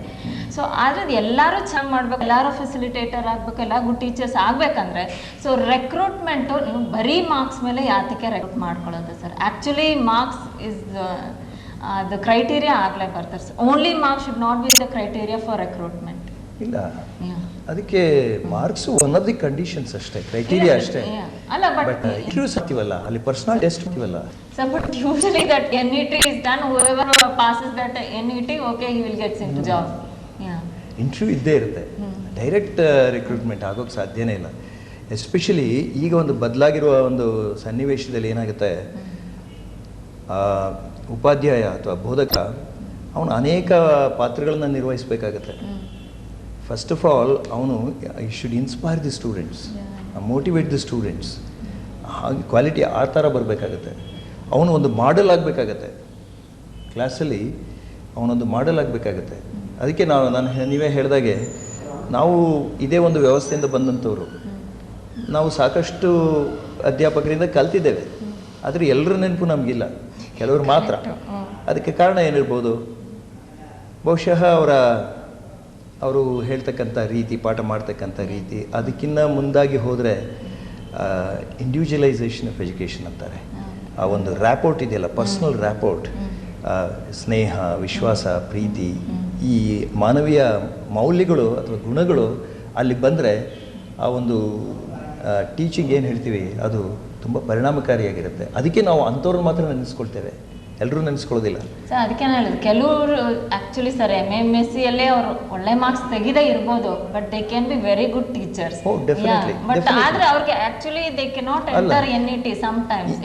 ಅದನ್ನೇ ನಾವು ಹೇಳ್ತಿರೋದು. ಈಗ ನಾವು ಸ್ಕಿಲ್ಸ್ ಅಂತೀವಿ, ಟೀಚಿಂಗ್ ಸ್ಕಿಲ್ಸ್, ಮೆಥಡಾಲಜಿ, ಈ ಸೈಕಾಲಜಿ, ಅವನು ಅವನು ಒಂಥರ ಆಲ್ರೌಂಡರ್ ಆಗಬೇಕು. ಈಗ ಅವನು ವಿದ್ಯಾರ್ಥಿ ಆಗಬೇಕಾದ್ರೆ, ಅಧ್ಯಾಪಕ ಆಗಬೇಕಾದ್ರೆ. ಯಾಕೆಂದರೆ ಈಗಿನ ಒಂದು ಕಂಪ್ಯೂಟರ್ ಯುಗದಲ್ಲಿ ಆ ವಿದ್ಯಾರ್ಥಿ ನಮಗಿಂತ ಹೆಚ್ಚು ತಿಳ್ಕೊಳ್ಳೋ ಒಂದು ಸಾಧ್ಯತೆ ಇದೆ. ಇಂಟರ್ನೆಟ್ ಫೆಸಿಲಿಟಿ ಇವೆಲ್ಲ ಇರೋದ್ರಿಂದ ಅವನು ನಮಗಿನ ಮುಂಚೆನೇ ಪಾಠದ ಬಗ್ಗೆ ಸಾಕಷ್ಟು ಮಾಹಿತಿಯನ್ನು ಅವನು ಪಡಿಬೋದು, ನಿಖರವಾಗಿ ಪಡಿಬೋದು. ಲೇಟೆಸ್ಟ್ ಇನ್ಫಾರ್ಮೇಷನ್ ಅವನಿಗೆ ಸಿಗ್ತದೆ. ಆದ್ದರಿಂದ ಅವನು ನಮಗೆ ಉಪಾಧ್ಯಾಯರಿಗಿನ ಒಂದು ಹೆಜ್ಜೆ ಮುಂದೆ ಇರುವಂಥ ಸಾಧ್ಯತೆಗಳು ಹೆಚ್ಚು ಅಲ್ವೇ? ಆದ್ದರಿಂದ ಉಪಾಧ್ಯಾಯ ಇವನ ಒಂದು ಸ್ಕಿಲ್ಸ್ ಏನಿದೆ ಇದನ್ನು ಇವರು ಕೂಡ ಹೆಚ್ಚಿಸ್ಕೋಬೇಕಾಗ್ತದೆ. ಸರ್ ಇನ್ನೊಂದು, ನೀವು ಸಾಕಷ್ಟು ಕಾಲೇಜ್ಗಳಲ್ಲಿ ಅಥವಾ ಇದು ನಡೆಸ್ತಾ ಇದ್ದೀರಾ, TQM ಪ್ರೋಗ್ರಾಮ್ಸೇ ನಡೆಸ್ತಾ ಇದ್ದೀರಾ. ಸೊ ಆ್ಯಕ್ಚುಲಿ ಎಲ್ಲಿ ಫೆಸಿಲಿಟೀಸ್ ಇದೆಯೋ ಅಥವಾ ಎಲ್ಲಿ ಇನ್ಫ್ರಾಸ್ಟ್ರಕ್ಚರ್ ಇದೆಯೋ ಅಥವಾ ಕೆಲವು ಕಾಲೇಜಲ್ಲಿ ಎಲ್ಲಿ ಚೆನ್ನಾಗಿ ಆಗಲೇ ನಡೀತಾ ಇದೆಯೋ ಎಜುಕೇಷನ್ ವೈಸ್, ಸೊ ಅಂಥಲ್ಲೇ ಈಗ ಆ್ಯಕ್ಚುಲಿ TQM ಪ್ರೋಗ್ರಾಮ್ ನಡೀತಾ ಇದೆ, ಅಥವಾ ಅದನ್ನು ನಡ್ಸೋಕ್ಕೆ ಸಾಧ್ಯ, ಅಥವಾ ಟೋಟಲ್ ಕಾಲೇಜ್ ಮ್ಯಾನೇಜ್ಮೆಂಟಿಂದ ಶಿಕ್ಷಣ ಕೊಡೋಕ್ಕೆ ಸಾಧ್ಯ. ಬಟ್ ಕೆಲವು ಕಾಲೇಜಲ್ಲಿ ಇದು ಏನು ಬೇಸಿಕಲಿ ಏನೂ ಇಲ್ವೋ, ಸೊ ಅಲ್ಲಿ ನೀವು ಏನೇ TQM ಪ್ರೋಗ್ರಾಮ್ ತಂದ್ರೂ ಅಳವಡಿಸೋಕ್ಕೆ ಸಾಧ್ಯ ಇಲ್ಲ ಅಂತ sir. For example government colleges ಅಂದರೆ TQM ಅನ್ನೋದು ಒಂದು ಮೂಲ ಉದ್ದೇಶ ಏನಂತಂದರೆ, ವ್ಯವಸ್ಥೆಯಲ್ಲಿರ್ತಕ್ಕಂಥ ಎಲ್ಲ ಸಮಸ್ಯೆಗಳು, ಕಷ್ಟಗಳು, ತೊಂದರೆಗಳು, ತೊಡಕುಗಳ ಒಂದು ಪರಿಜ್ಞಾನ ಇರ್ತದೆ. ಇದು ಇರತಕ್ಕಂಥ ವ್ಯವಸ್ಥೆಯಲ್ಲಿ ಎಷ್ಟು ಅಚ್ಚುಕಟ್ಟಾಗಿ ನಾವು ನಮ್ಮ ಗುಣಮಟ್ಟವನ್ನು ಸುಧಾರಿಸ್ಕೊಳ್ಳೋಕ್ಕೆ ಸಾಧ್ಯವಿದೆ ಅನ್ನೋದು ಇದರ ಮೂಲ ಉದ್ದೇಶ. ಏಕೆಂದರೆ ಸಮಸ್ಯೆಗಳನ್ನು ಅಥವಾ ಅಡಚಣೆಗಳನ್ನು ಸುಲಭವಾಗಿ ಗುರುತಿಸ್ಬಿಡ್ಬೋದು, ಅವುಗಳ ಬಗ್ಗೆ ಸಾಕಷ್ಟು ಮಾತುಗಳು ಕೂಡ ಆಡಬಹುದು. ಆದರೆ ಅದಕ್ಕೆ ಪರಿಹಾರವನ್ನು ಪ್ರಶ್ನೆ ಬಂದಾಗ ಪರಿಹಾರವನ್ನು ಕೊಡಲಿಕ್ಕೆ ಬಹಳಷ್ಟು ಹಿಂದೆ ಬೀಳ್ತಾರೆ.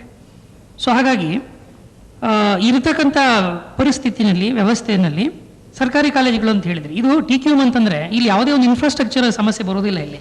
ಸರ್ ಅಲ್ಲ, ನೀವು ಈಗ TQM ಪ್ರೋಗ್ರಾಮ್ ಮಾಡ್ಬಿಟ್ಟು ಹೋಗ್ತೀರಾ, ಬಟ್ ಅವ್ರ ಕ್ವಾಲಿಟಿ ಎಜುಕೇಶನ್ ಕೊಡ್ಬೇಕಂದ್ರೆ ಅವ್ರಿಗೆ ಫಸ್ಟ್ ಆಫ್ ಆಲ್ ಫೆಸಿಲಿಟೀಸು ಬೇಕು, ಇನ್ಫ್ರಾಸ್ಟ್ರಕ್ಚರ್ ಬೇಕು, ಅದೇನೂ ಇರಲ್ಲ ಅವ್ರಿಗೆ. But how can they import that quality education? ಈಗ ಯಾವುದೇ ಒಂದು ಮಿನಿಮಮ್ ಇನ್ಫ್ರಾಸ್ಟ್ರಕ್ಚರ್ ಫೆಸಿಲಿಟೀಸ್ ಇಲ್ಲದೆ ಯಾವುದೇ ಕಾಲೇಜ್ ಇರಲಿಕ್ಕೆ ಸಾಧ್ಯ ಇಲ್ಲ.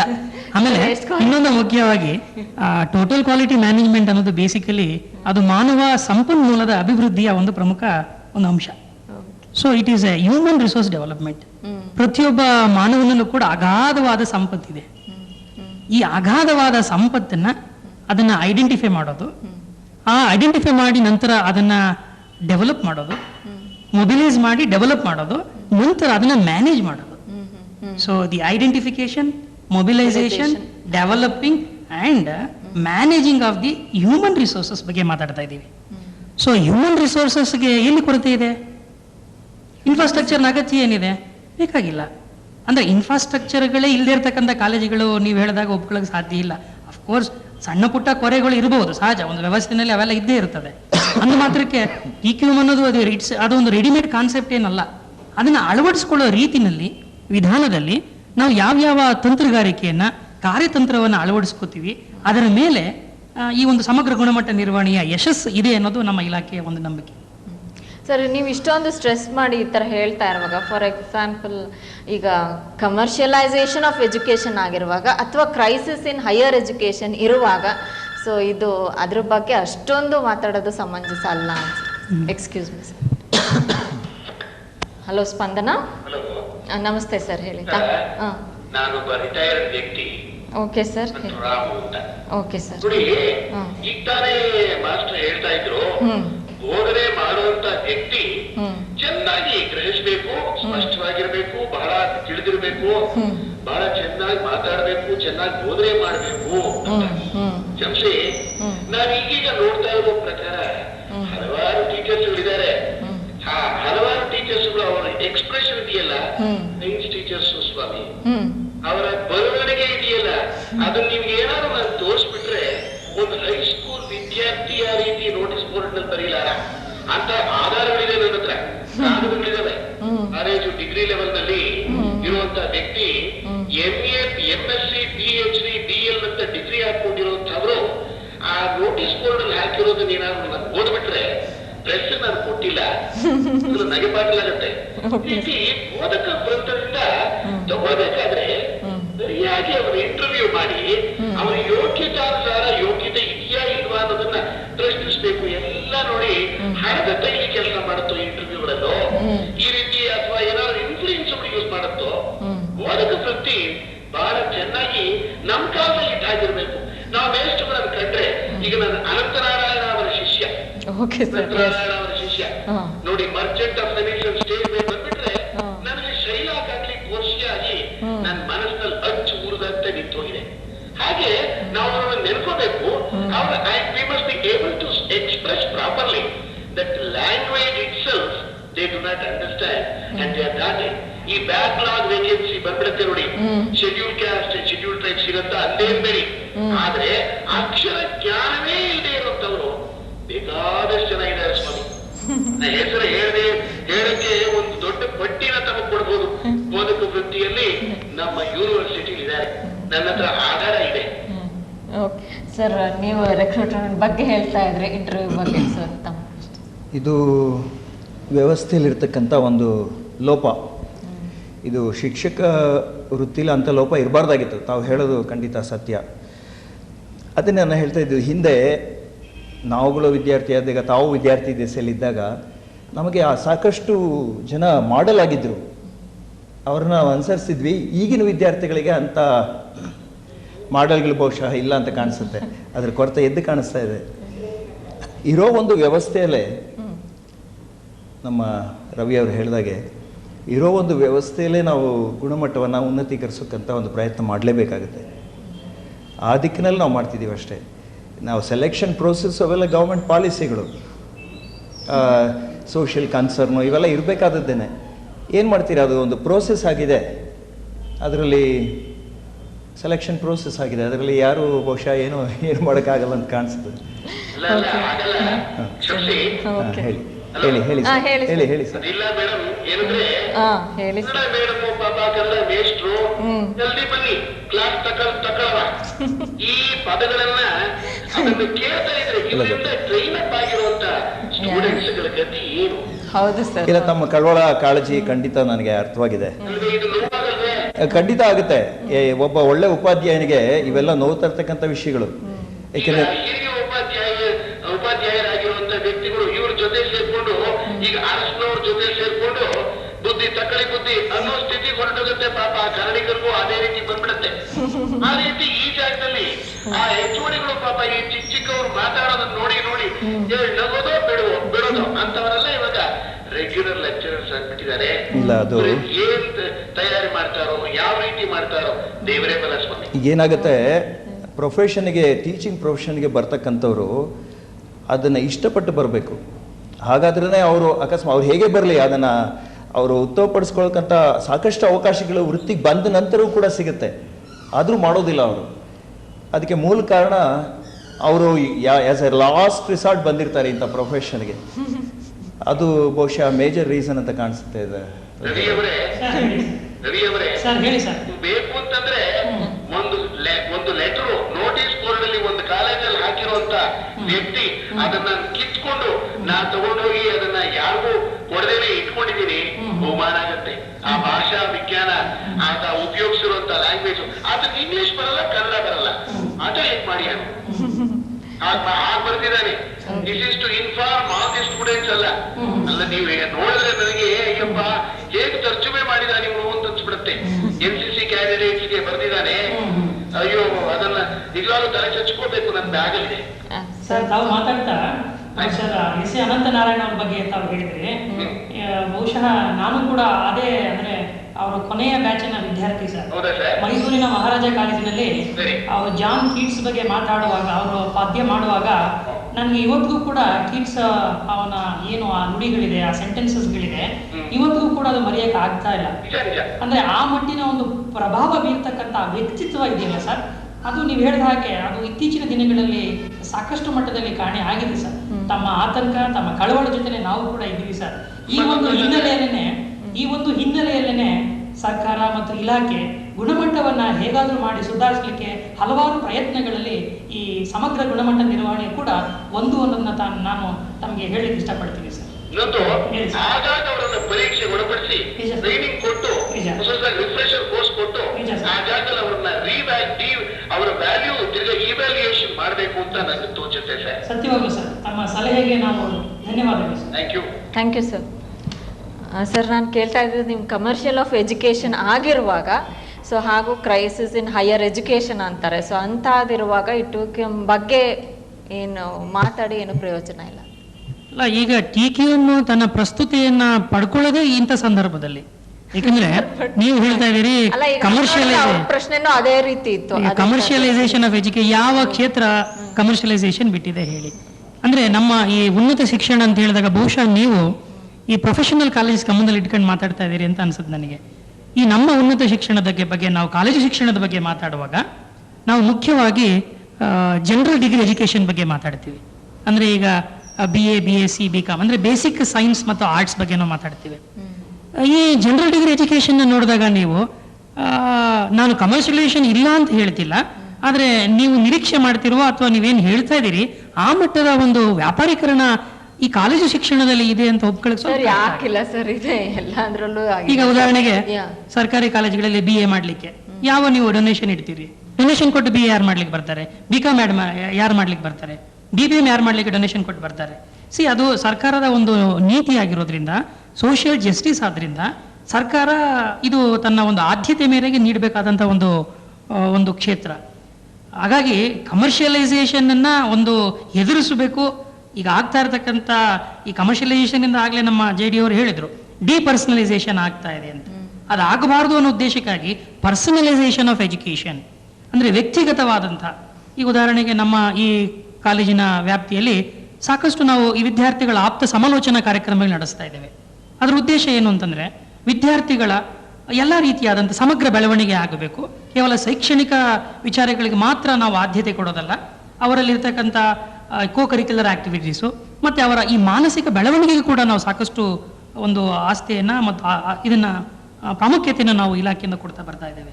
ಸೊ ಇವನ್ನೆಲ್ಲ ಉದ್ದೇಶ ಏನಂತಂದ್ರೆ ಮೌಲ್ಯಗಳನ್ನು ಆದಷ್ಟು ನಾವು ಹೆಚ್ಚು ವಿದ್ಯಾರ್ಥಿಗಳಲ್ಲಿ ತುಂಬಬೇಕು.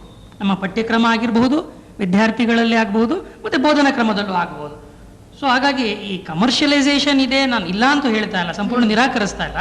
ಆದರೆ ಆ ತೀವ್ರತೆಯನ್ನು ನಾವು ಎದುರಿಸಬೇಕಾದ್ರೆ ಬಹುಶಃ ಇವೆಲ್ಲವೂ ಕೂಡ, ಏಕೆಂದರೆ ನಾನು ಆಗಲೇ ಹ್ಯೂಮನ್ ರಿಸೋರ್ಸ್ ಡೆವಲಪ್ಮೆಂಟ್ ಬಗ್ಗೆ ಹೇಳಿದಾಗ, ಹ್ಯೂಮನ್ ರಿಸೋರ್ಸ್ ಡೆವಲಪ್ಮೆಂಟ್ ಅಂತಂದಾಗ ಸಾಮಾನ್ಯವಾಗಿ ಹ್ಯೂಮನ್ ರಿಸೋರ್ಸ್ ಡೆವಲಪರ್ ಸುಮಾರು 12 ಪ್ರಮುಖವಾದಂಥ ಸಂಪನ್ಮೂಲಗಳನ್ನು ನಾವು ವ್ಯಕ್ತಿಯಲ್ಲಿ ಗುರುತಿಸ್ತೇವೆ.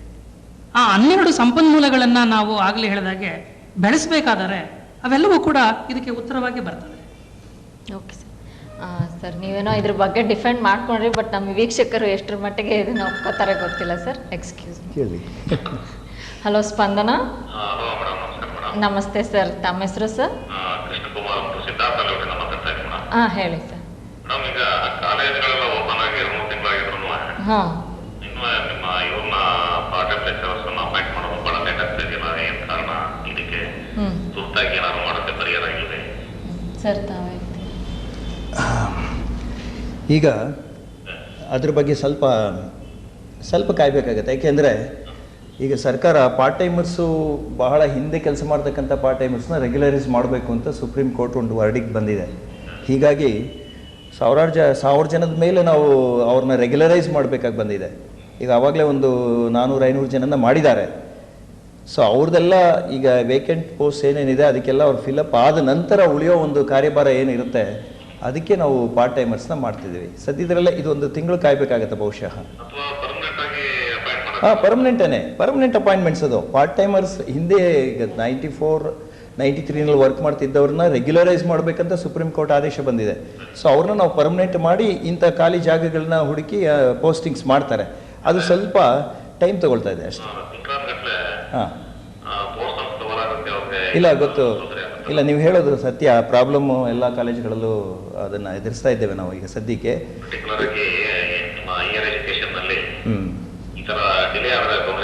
ಖಂಡಿತ ಆಗುತ್ತೆ, ಐ ಅಗ್ರಿ ವಿತ್ ದಟ್. ಇದೊಂದು ಸ್ವಲ್ಪ ಟೆಕ್ನಿಕಲ್ ಸ್ಲ್ಯಾಗ್ ಇರೋದ್ರಿಂದ, ಪ್ರಾಬ್ಲಮ್ ಇರೋದ್ರಿಂದ ಒಂದು ಈ ವಾರ, ಬಹುಶಃ ಈ ವಾರದಲ್ಲೇ ಅದು ಸೆಟ್ಲ್ ಆಗುತ್ತೆ ಅಂತ ಅಂದ್ಕೊಂಡಿದ್ದೀನಿ ನಾನು. ಆ ಬಗ್ಗೆ ಕಾರ್ಯಪ್ರವೃತ್ತರಾಗಿದ್ದೇವೆ ನಾವೆಲ್ಲ. Thank you sir. ಇನ್ನೊಂದು, ನಾವು ಸಾಕಷ್ಟು CQM ಬಗ್ಗೆ ಮಾತಾಡಿದ್ವಿ, ಸೊ ಬೇರೆ ಮಾತಾಡೋಣ ಅಂದ್ಬಿಟ್ಟು ಇಲ್ಲಿ ಕೇಳ್ತಾ ಇರೋದು ಇನ್ನೊಂದು, PUC ಕಾಂಪೋಸಿಟ್ ಕಾಲೇಜಸ್ನ PUC ಆ್ಯಂಡ್ ಡಿಗ್ರಿ ಅಂತ ಬೈಫರ್ಕೇಟ್ ಮಾಡಿದ್ರೆ 2 ವರ್ಷ ಆಯಿತು. ಸೊ ಅದರಲ್ಲಿ ಕೆಲವು ಡಿಗ್ರಿ ಟೀಚರ್ಸ್ನ PUCಗೆ 2 ವರ್ಷದ ಮಟ್ಟಿಗೆ ಮಾತ್ರ ಹಾಕಿದ್ರು. ಸೊ ಈಗ 2 ವರ್ಷ ಕಳೆದು ಹೋಗಿದೆ. ಸೊ ಈಗ ಅವ್ರ ಸ್ಥಿತಿ ಏನು ಅಂತ? ಇಲ್ಲ, ಈಗ ಡಿಗ್ರಿ ಕಾಲೇಜಿನಿಂದ PUCನ ಬೈಫರ್ಕೇಶನ್ ಆಗಿರ್ತಕ್ಕಂಥದ್ದು ಅದು ಸರ್ಕಾರದ ಪಾಲಿಸಿ, ನಿಯಮ. ಅದು ರಾಷ್ಟ್ರ ಮಟ್ಟದಲ್ಲಿ ಇರ್ತಕ್ಕಂಥ ಪಾಲಿಸಿ. ಇತರ ರಾಜ್ಯಗಳಿಗೆ ಈಗಾಗಲೇ ಮಾಡಿದ್ವು. ನಮ್ಮ ಒಂದು ರಾಜ್ಯದಲ್ಲಿ ಕಳೆದ 2 ವರ್ಷ ನೀವು ಹೇಳಿದ ಹಾಗೆ ಮಾಡಿದ್ವು. ಅಲ್ಲಿ ಕಾರ್ಯಭಾರದ ಅನುಗುಣಕ್ಕೆ ತಕ್ಕ ಹಾಗೆ ನಾವು PUC ಕಾಲೇಜಿನಲ್ಲಿ ಕೆಲವರನ್ನು ನಾವು ಡಿಗ್ರಿ ಅಧ್ಯಾಪಕರನ್ನ ಕಳಿಸಬೇಕಾಯ್ತು. ಆ ನಂತರದಲ್ಲಿ ಅದು ಕೇವಲ ತಾತ್ಕಾಲಿಕವಾದ ಕ್ರಮ. ಆ ನಂತರದಲ್ಲಿ ಈಗ ಪದವಿ ಕಾಲೇಜಿನಲ್ಲಿ ಕಾರ್ಯಭಾರ ಉದ್ಭವಿಸ್ತಾ ಇದ್ದ ಹಾಗೆ, ಉದಾಹರಣೆಗೆ ಯಾರಾದರೂ ನಿವೃತ್ತಿ ಆಗ್ತಾರೆ ಅಥವಾ ಈ ಕೆಲವಾರು ಕಾರಣಗಳಿಂದ ಅಲ್ಲಿ ಏನು ಕಾರ್ಯಭಾರ ಉದ್ಭವಿಸುತ್ತೆ, ಆ ಕಾರ್ಯಭಾರ ಉದ್ಭವಿಸ್ತಾ ಇದ್ದಾಗೆ ಸಂಬಂಧಪಟ್ಟಂತ ಇಲಾಖೆಯ ಅಧ್ಯಾಪಕರುಗಳನ್ನ ಮರು ಹಂಚಿಕೆ ಮಾಡಿ ನಾವು ಈಗಾಗಲೇ ಸಾಕಷ್ಟು ಅಧ್ಯಾಪಕರುಗಳನ್ನ ಪದವಿ ಕಾಲೇಜಿಗೆ ಕಳಿಸಿದ್ದೇವೆ. ಸರ್, ಈಗ ಆ ಥರ ವೇಕೆನ್ಸಿ ಕ್ರಿಯೇಟ್ ಆದರೆ ಓಕೆ, ಅಲ್ಲಿ ಇಲ್ಲದೆ ಹೋದ್ರೆ ಇನ್ನೂ ಅವ್ರು PUCಲೇ ಕಂಟಿನ್ಯೂ ಆಗಬೇಕಾ? PUCನಲ್ಲಿ ಕಂಟಿನ್ಯೂ ಆಗ್ತಕ್ಕಂಥದ್ದು ಈಗಾಗಲೇ ಹೇಳಿದಂಗೆ ತಾತ್ಕಾಲಿಕ ಕ್ರಮ. ಅಲ್ಲ ಸರ್, ತಾತ್ಕಾಲಿಕನೇ, ಬಟ್ ಅವಾಗ ಹೇಳಿದ್ದು 2 years ವರ್ಗೆ ಅಂತ ಅವಾಗ ಹೇಳಿದ್ರೆ ನಿಜ. ಈಗ ಈ ಉದಾಹರಣೆಗೆ ಈ ವರ್ಷದಲ್ಲಿ ಒಂದು ಹೊಸ ಒಂದು ಆದೇಶ ಮಾಡಿದ್ದೇವೆ. ಈ ವರ್ಷದ ಮಟ್ಟಿಗೆ ಆ ಒಂದು ಆದೇಶದ ಒಂದು ಅನ್ವಯ ಆಗ್ತದೆ. ಸಾಮಾನ್ಯವಾಗಿ ಈ ನಮ್ಮ ಅನುದಾನಿತ ಕಾಲೇಜುಗಳಲ್ಲಿ ಈ ಅನ್ಏಡೆಡ್ ಕಾಂಬಿನೇಷನ್ಸ್ ಅಂತ ಇರ್ತದೆ. ಅವುಗಳ ಜೊತೆಯಲ್ಲಿ ಕೆಲವು ಏಡೆಡ್ ಸಬ್ಜೆಕ್ಟ್ಸ್ ಕೂಡ ಸೇರ್ಕೊಂಡಿರುತ್ತೆ, ಅನುದಾನಿತ ವಿಷಯಗಳು. ಈ ಅನುದಾನಿತ ವಿಷಯಗಳ ಕಾರ್ಯಭಾರ ಏನಿದೆ, ಆ ಕಾರ್ಯಭಾರವನ್ನು ಇದುವರೆಗೆ ನಾವು ಗಣನೆ ತಗೋತಾ ಇರಲಿಲ್ಲ. ಆದರೆ ಈ ವರ್ಷದ ಮಟ್ಟದಲ್ಲಿ ಒಂದು ವಿಶೇಷವಾದಂಥ ಅನುಮತಿಯನ್ನು ನಮ್ಮ ಇಲಾಖೆ ಕೊಟ್ಟಿದೆ. ಆ ಪ್ರಕಾರ 3 ರೀತಿಯಲ್ಲಿ ಈ ರೀತಿ ಕಾರ್ಯಭಾರವನ್ನು ಮರು ಹಂಚಿಕೆ ಮಾಡಿಕೊಳ್ಳಕ್ಕೆ ಸಾಧ್ಯತೆ ಇದೆ. ಒಂದು, ಈ ಅನುದಾನ ರಹಿತ ಕಾರ್ಯ ಅಂದರೆ ಸಮೂಹದಲ್ಲಿರ್ತಕ್ಕಂಥ ಅನುದಾನಿತ ವಿಷಯಗಳೇನಿದೆ, ಏಡೆಡ್ ವರ್ಕ್ ಲೋಡ್ ಏನಿದೆ, ಅವುಗಳನ್ನ ಗಣನೆಗೆ ತೆಗೆದುಕೊಂಡು ಅಧ್ಯಾಪಕರನ್ನ ಮರು ಹಂಚಿಕೆ ಮಾಡತಕ್ಕಂಥ ಒಂದು ಕ್ರಮ. ಈಗಾಗಲೇ ಇದರ ಬಗ್ಗೆ ಸಾಕಷ್ಟು ಕಾಲೇಜುಗಳಲ್ಲಿ ನಾವು ಕ್ರಮವನ್ನು ತೆಗೆದುಕೊಂಡಿದ್ದೇವೆ. ಈಗಾಗಲೇ ಕೇಂದ್ರ ಕಚೇರಿಗೆ ನಾವು ಪ್ರಸ್ತಾವನೆ ಕೂಡ ಕಳಿಸ್ಕೊಟ್ಟಿದ್ದೇವೆ. ಒಂದು ವೇಳೆ ಅನುದಾನಿತ ವಿಷಯದಲ್ಲಿ ವರ್ಕ್ ಲೋಡ್ ಇಲ್ಲ ಅಂತಂದ್ರೆ ಇತರ ಒಂದೇ ನಗರದಲ್ಲಿ ಬೇರೆ ಹಲವಾರು ಕಾಲೇಜುಗಳಿರ್ತವೆ. ಆ ಕಾಲೇಜುಗಳಲ್ಲಿ ಇರ್ತಕ್ಕಂಥ ಅನುದಾನಿತ ಒಂದು ಏನು ಕಾರ್ಯಭಾರ ಇದೆ ಅದನ್ನ ಪರಿಗಣಿಸತಕ್ಕಂಥ ಇನ್ನೊಂದು ಕ್ರಮ ಇದೆ. ಇದು ಕೂಡ ಸಾಧ್ಯವಾಗದಿದ್ದಲ್ಲಿ ಅನುದಾನ ರಹಿತ ಏನು ಆ ವರ್ಕ್ ಲೋಡ್ ಇದೆ, ಆ ವರ್ಕ್ ಲೋಡ್ ಅನ್ನ ನಾವು ಗಣನೆಗೆ ತೆಗೆದುಕೊಂಡು ಈ ಹೆಚ್ಚುವರಿಯಾಗಿ ಪದವಿ ಪೂರ್ವದ ಕಾಲೇಜಿನಲ್ಲಿ ಕೆಲಸ ನಿರ್ವಹಿಸ್ತಾ ಇರ್ತಕ್ಕಂಥ ಅಧ್ಯಾಪಕರುಗಳನ್ನ ಈಗ ಆಗಲೇ ನಾವು ಪದವಿ ಕಾಲೇಜುಗಳಿಗೆ ಮರು ಹಂಚಿಕೆಯನ್ನು ನಾವು ಮಾಡಿದ್ದೇವೆ, ಪ್ರಸ್ತಾವನೆಯನ್ನು ಕಳಿಸ್ಕೊಟ್ಟಿದ್ದೇವೆ. ಸೊ ಇವನ್ನೆಲ್ಲ ನೀವು ಗಮನಿಸಿದಾಗ 2 ವರ್ಷದ ಅವಧಿನಲ್ಲಿ ಈ ವರ್ಷದಲ್ಲಿ ಸಾಕಷ್ಟು ನಮ್ಮ ಅಧ್ಯಾಪಕರು ಏನು ಜೂನಿಯರ್ ಕಾಲೇಜಿನಲ್ಲಿ ಪದವಿ ಪೂರ್ವದಲ್ಲಿದ್ದಾರೆ ಅವ್ರನ್ನ ಪದವಿಗೆ ತೆಗೆದುಕೊಳ್ತಕ್ಕಂಥ ಒಂದು ಪ್ರಕ್ರಿಯೆಯಲ್ಲಿ ಸಾಕಷ್ಟು ಇದೆ. ಬಹುಶಃ ನೀವು ಹೇಳಿದಂಗೆ ಅಲ್ಪ ಸ್ವಲ್ಪ ಹಾಗೆ ಉಳ್ಕೊಂಡಿರ್ಬೋದು. ಅದು ಕೂಡ ಇದು ಪ್ರೋಸೆಸ್ ಆದ್ರಿಂದ ಅದು ಕೂಡ ಸದ್ಯದಲ್ಲೇ ನಾವು ಪೂರ್ಣಗೊಳಿಸ್ತೀವಿ ಅಂತಕ್ಕಂಥ ನಂಬಿಕೆ ನಮಗಿದೆ. ಸರ್, ಇದೇ ಪ್ರಶ್ನೆ ನಾವು ಮುಂದುವರಿಸ್ತಾ ತಮ್ಮ ಕೇಳಬೇಕಂದ್ರೆ. Excuse me sir. Hello Spandana. ಹೇಳಿ ಮೇಡಮ್. ಹೇಳಿ. ಹೋದ ವರ್ಷ ಕಾಲೇಜ್ ಶುರುವಾದಾಗ ಟ್ಯೂಷನ್ ಹಾವಳಿ ಬಗ್ಗೆ ನಾವು ಬಹಳ ಒಳ್ಳೆ ಪ್ರಯತ್ನ ಪಟ್ಟಿದ್ರಿ. ಕರೆಕ್ಟ್. ಈಗ ಟೆಕ್ನಿಕಲ್ ಬೋರ್ಡ್ ಅಂದ್ರೆ ನೀವು PUC ಆದ ನಂತರ ಬೇರೆ ಕೋರ್ಸ್ಗಳಿಗೆಲ್ಲ ಟ್ಯೂಷನ್ ಬೇಕೇ ಬೇಕು ಸೈನ್ಸ್ನವರಿಗೆ ಅಂತ. ಆದ್ರೆ ನೀವು ಹೈಯರ್ ಎಜುಕೇಶನ್ ಇದೆಯಲ್ಲ, BCom BBM ಎಲ್ಲ ಅವರನ್ನೇ ಟ್ಯೂಷನ್ ಮಾಡ್ತಾ ಇದ್ದಾರೆ. ಗೌರ್ಮೆಂಟ್ ಕಾಲೇಜ್ ಲೆಕ್ಚರರ್ಸ್ ಟ್ಯೂಷನ್ ಮಾಡಬಾರ್ದು ಅಂತ ರೂಲ್ಸ್ ಮಾಡಿದ್ರ. ಹೌದು. ಆದಾಗ್ಯೂ ಅವರು ಬೇರೆ ಕಡೆ ಪ್ರೈವೇಟ್ ಆಗಿ ಟ್ಯೂಷನ್ಸ್ ಮಾಡ್ತಾ ಇದ್ದಾರೆ. ಅದ್ರ ಬಗ್ಗೆ ತಾವೇನು ಆಕ್ಷನ್ ತಗೊಳ್ಳಿಲ್ವಾ? ಓಕೆ ಸರ್, ತಾವು ಹೇಳ್ತೀರಿ. ಮನೆಪಾಠದ ಬಗ್ಗೆ ಮನೆಪಾಠದ ಬಗ್ಗೆ ಸಾಕಷ್ಟು ಹೋದ ವರ್ಷ ನಾವು ಕೆಲವೊಂದು ಏನು ರೈಡ್ ಅನ್ಬೋದು ನಾವು ಬಹುಶಃ ಆ್ಯಕ್ಷನ್ ತೊಗೊಂಡ್ವಿ. ಆದರೆ ಇಲ್ಲೇನಾಗ್ಬಿಟ್ಟಿದೆ, ಸರ್ಕಾರಿ ಕಾಲೇಜ್ನವರು ಪಾಠ ಮಾಡುವಾಗ ಸಿಗಾಕೊಂಡ್ರೆ ಅವ್ರನ್ನ ನಾವು ಸಸ್ಪೆನ್ಷನ್ ಇಟ್ಟು ಆ ಆ್ಯಕ್ಷನ್ ತೊಗೊಂಡಿದ್ದೇವೆ.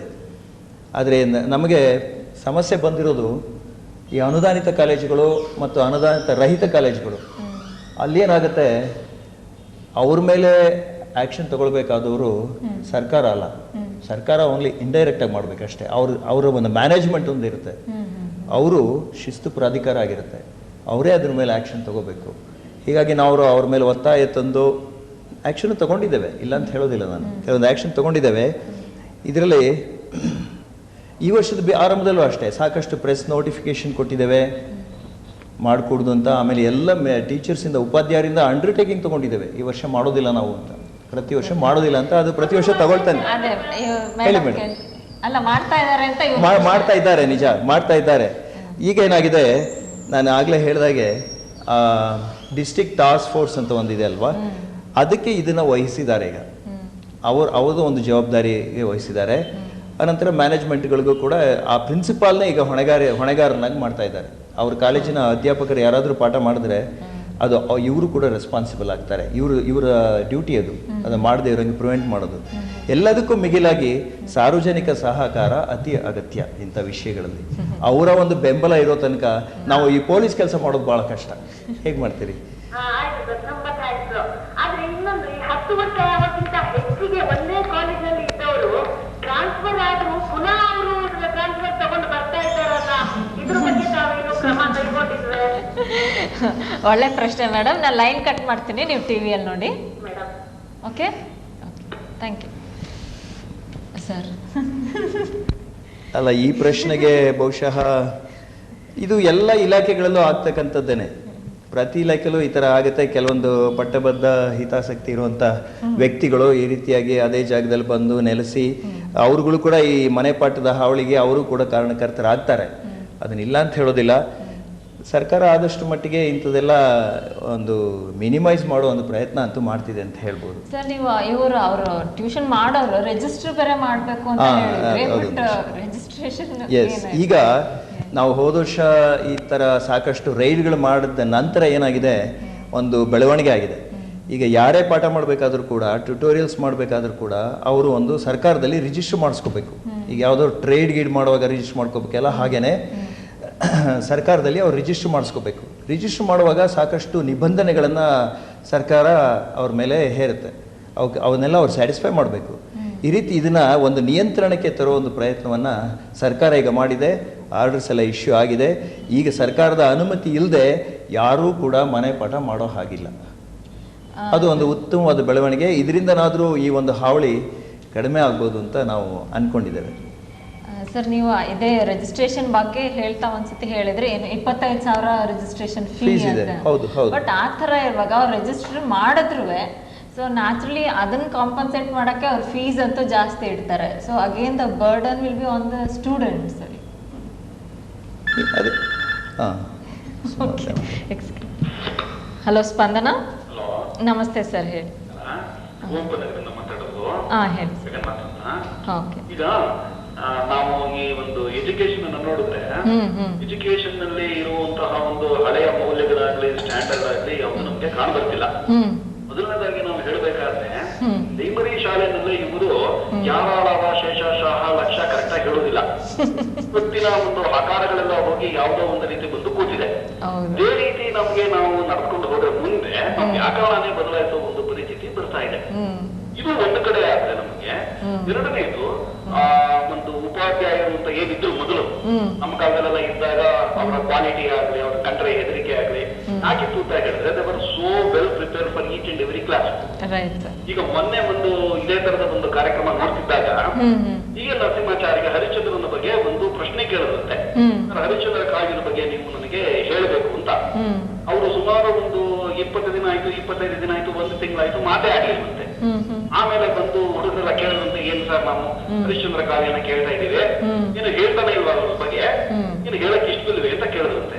ಅದಕ್ಕೆ ಅವ್ರು ಹೇಳಿದ್ರಂತೆ, ಅನ್ಸುತ್ತೆ ನೋಡಪ್ಪ, ನೀವು ಕೇಳ್ತಾರ ಹರಿಶ್ಚಂದ್ರ ರಾಘವಾಂಕ ಕವಿ, ರಾಘವಾಂಕ ಕವಿನೆಲ್ಲ ಹಾಗೆ ನಾನು ಹೋಗ್ತಾ ಬರ್ತಾ ಇಲ್ಲ ಹೇಳಕ್ ಆಗಲ್ಲ, ಅದಕ್ಕೆ ಬಹಳವಾಗಿ ನಾನು ತಯಾರಿ ಮಾಡ್ಕೋಬೇಕು. ಈ ತಯಾರಿ ಮಾಡೋದಕ್ಕೆ 1 ತಿಂಗಳಾಯ್ತು.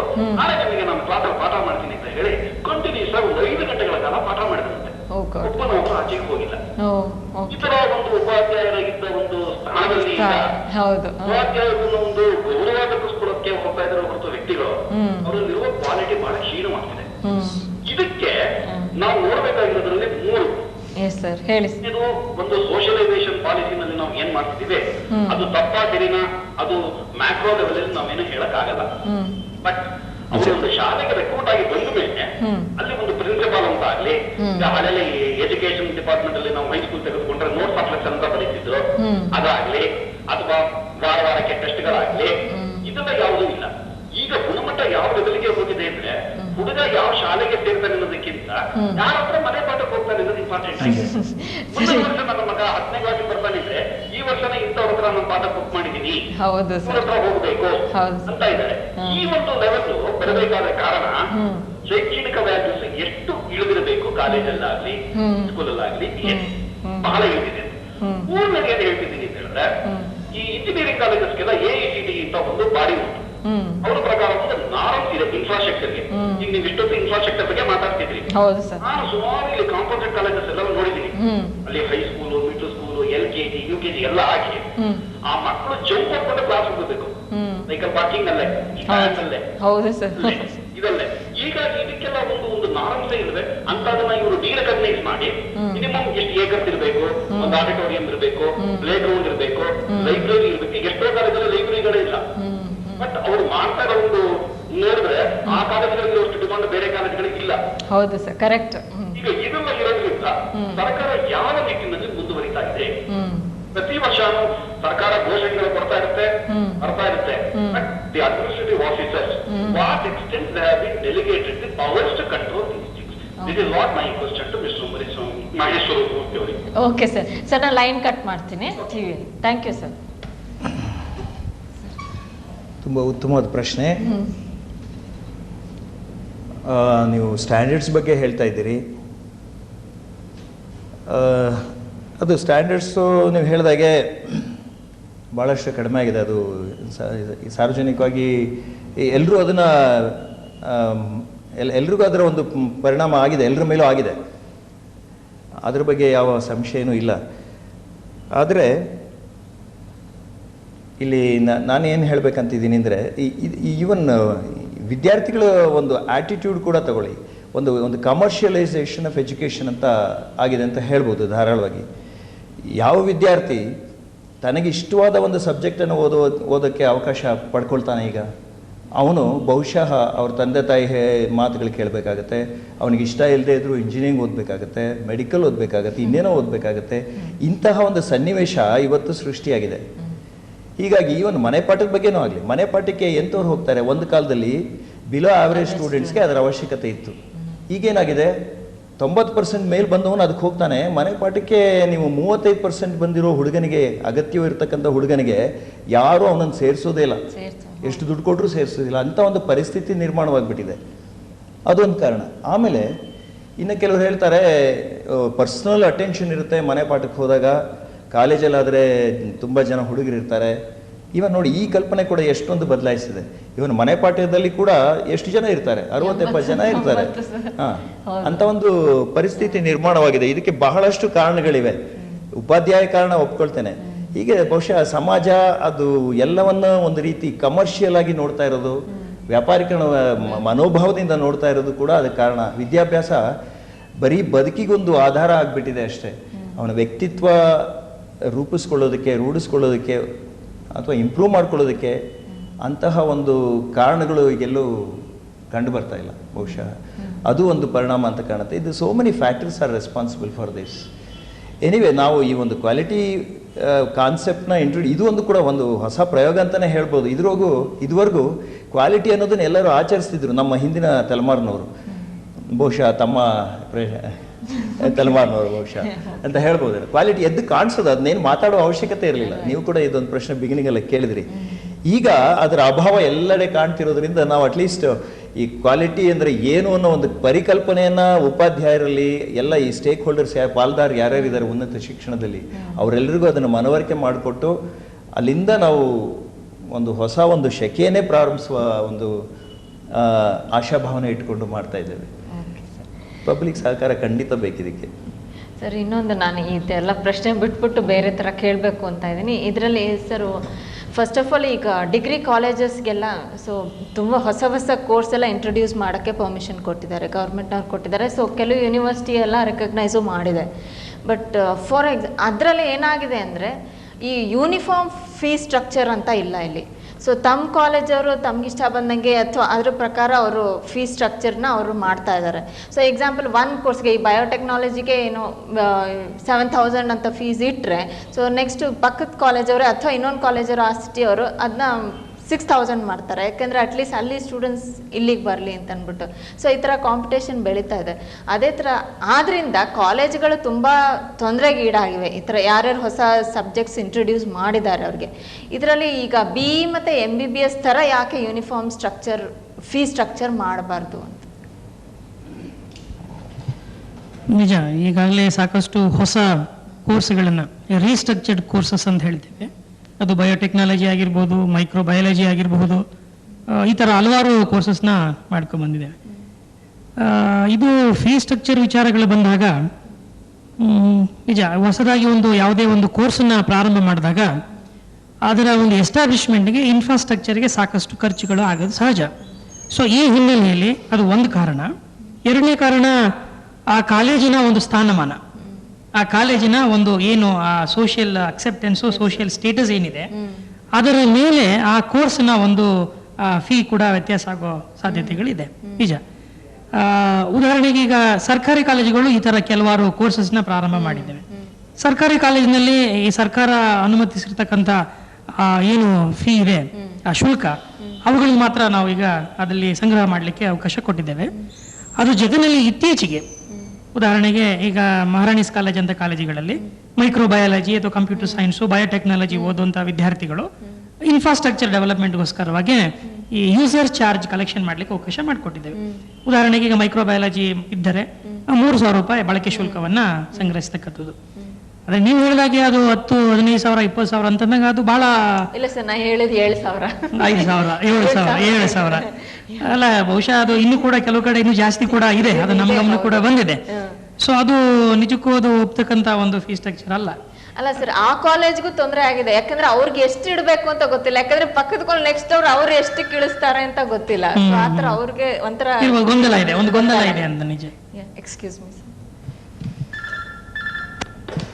ಹಲೋ ಸ್ಪಂದನಾ. ಹಲೋ, ನಮಸ್ತೆ ಮೇಡಮ್. ಗಾಯತ್ರಿ ಅಂತ ಹೇಳಿ ಮೇಡಮ್. ಮಾತಾಡ್ತಾ ಇದ್ದೀನಿ. ಓಕೆ. ಈಗ ತಾನೇ ಹಲೋ, ಹೇಳಿ ಕೇಳಿಸ್ತಾ ಇದೆ. ಈಗ ತಾನೇ ಗುಣಮಟ್ಟದ ಬಗ್ಗೆ ಹೇಳ್ತಾ ಇದ್ರು. ಈಗ ನೆಕ್ಸ್ಟ್ ಕೇಡರ್ ಪ್ರಿನ್ಸಿಪಾಲ್ 1, ಪ್ರಿನ್ಸಿಪಾಲ್ 2 ಬರ್ತಾ ಇದೆ ಅಂತ ಹೇಳ್ತಾ ಇದ್ದಾರೆ. ಈ ಬ್ಯಾಕ್ಲಾಗ್ ನವರೇ ಬಂದ್ಬಿಟ್ರೆ ಹೆಚ್ಚು ಕಡಿಮೆ ರಿಸರ್ವೇಶನ್ ಅವರೇ ಅದನ್ನೆಲ್ಲ ತುಂಬಿ ಹೋಗ್ತಾರಲ್ಲ, ಆಗ ಗುಣಮಟ್ಟದ ಇದು ಏನಾಗಿ ಉಳಿತು? ಓಕೆ, ಡಾಕ್ಟರ್ ಪರಮೇಶ್ವರ್ ಮೂರ್ತಿ ಅವರು ಆನ್ಸರ್ ಮಾಡ್ತಾರೆ ನಿಮ್ಮ ಕ್ವಶನ್. ಅಲ್ಲ, ಇದ್ರ ಬಗ್ಗೆ ಹೇಳಿ ಮೇಡಮ್. ಪ್ರಿನ್ಸಿಪಾಲ್ ಗ್ರೇಡ್ 1, ಗ್ರೇಡ್ 2 ಅಂತ ಬರ್ತಾ ಇದೆ ಅಂತೆ. ಆಯ್ತು, ಗೊತ್ತಾಯ್ತು ನನಗೆ, ಹೇಳ್ತೀನಿ. ಅಲ್ಲ, ಅದರಲ್ಲಿ ಬ್ಯಾಕ್ಲಾಗ್ ಅಲ್ಲಿ ಇರುವಂತವ್ರೆ ಮೋಸ್ಟ್ಲಿ ಕ್ಯಾಂಡಿಡೇಟ್ಸ್ ಗಳು ಎಲ್ಲರೂ ಸಿಗೋ ಚಾನ್ಸಸ್ ಇದೆ ಅಂತ ಹೇಳ್ತಾರೆ. ಹೇಳಿ. ನಾವು ಈ ರಿಸರ್ವೇಶನ್ ಅವರೇ ಹೆಚ್ಚು ಕಡಿಮೆ ಬಂದ್ರೆ ಇನ್ನು ಗುಣಮಟ್ಟ, ಯಾರೋ ಶಿಕ್ಷಕರು ಹೇಳಿದ್ರು ಅವರು ಭಾಷಾ ವಿಜ್ಞಾನ ಬಹಳ ಕಡಿಮೆ ಅಂತ ಪ್ರೊನೌನ್ಸಿಯೇಷನ್ ಅಂತ ಹೇಳಿ, ಈಗ ಅಂತವ್ರು ಎಷ್ಟರ ಮಟ್ಟಿಗೆ ಕಲಿಸಲು ಸಾಧ್ಯ? ಅವ್ರಿಗೇನಾದ್ರೂ ರಿಫ್ರೆಶರ್ ಕೋರ್ಸ್ ಮಾಡ್ತಾರಾ ನೀವು? ಖಂಡಿತ. ನೀವು ಕೇಳಿದ ಪ್ರಶ್ನೆ ತುಂಬ ಸೂಕ್ತವಾಗಿದೆ. ಪ್ರಮೋಷನಲ್ ಪಾಲಿಸಿ ಅಂತ ಇರುತ್ತೆ. ಯಾವುದೇ ಒಂದು ಪ್ರಮೋಷನಲ್ಲಿ ರೋಸ್ಟರ್ ಸಿಸ್ಟಮು ಇವೆಲ್ಲ ಮಾಡಲೇಬೇಕು. ಸರ್ಕಾರ ಎಲ್ಲ ಪ್ರೈವೇಟ್ ಏಜೆನ್ಸೀಸ್ ಮಾಡಿದಾಗೆ ಸರ್ಕಾರ ಮಾಡಲಿಕ್ಕಾಗಲ್ಲ. ಎಲ್ಲ ವರ್ಗದ ಜನರನ್ನು ನಾವು ಗಮನದಲ್ಲಿ ಇಟ್ಕೊಂಡೇ ಮಾಡಬೇಕಾಗತ್ತೆ. ಸರ್ಕಾರ ಎಲ್ಲರಿಂದ ಆದಂಥದ್ದು. ಹಾಗೆ ಆ ರೀತಿ ಬ್ಯಾಕ್ಲಾಗಲ್ಲಿ ಬಂದರೂ ಕೂಡ ಅವ್ರಿಗೆ ನಾವು ತರಬೇತಿ ಕೊಡ್ತೇವೆ.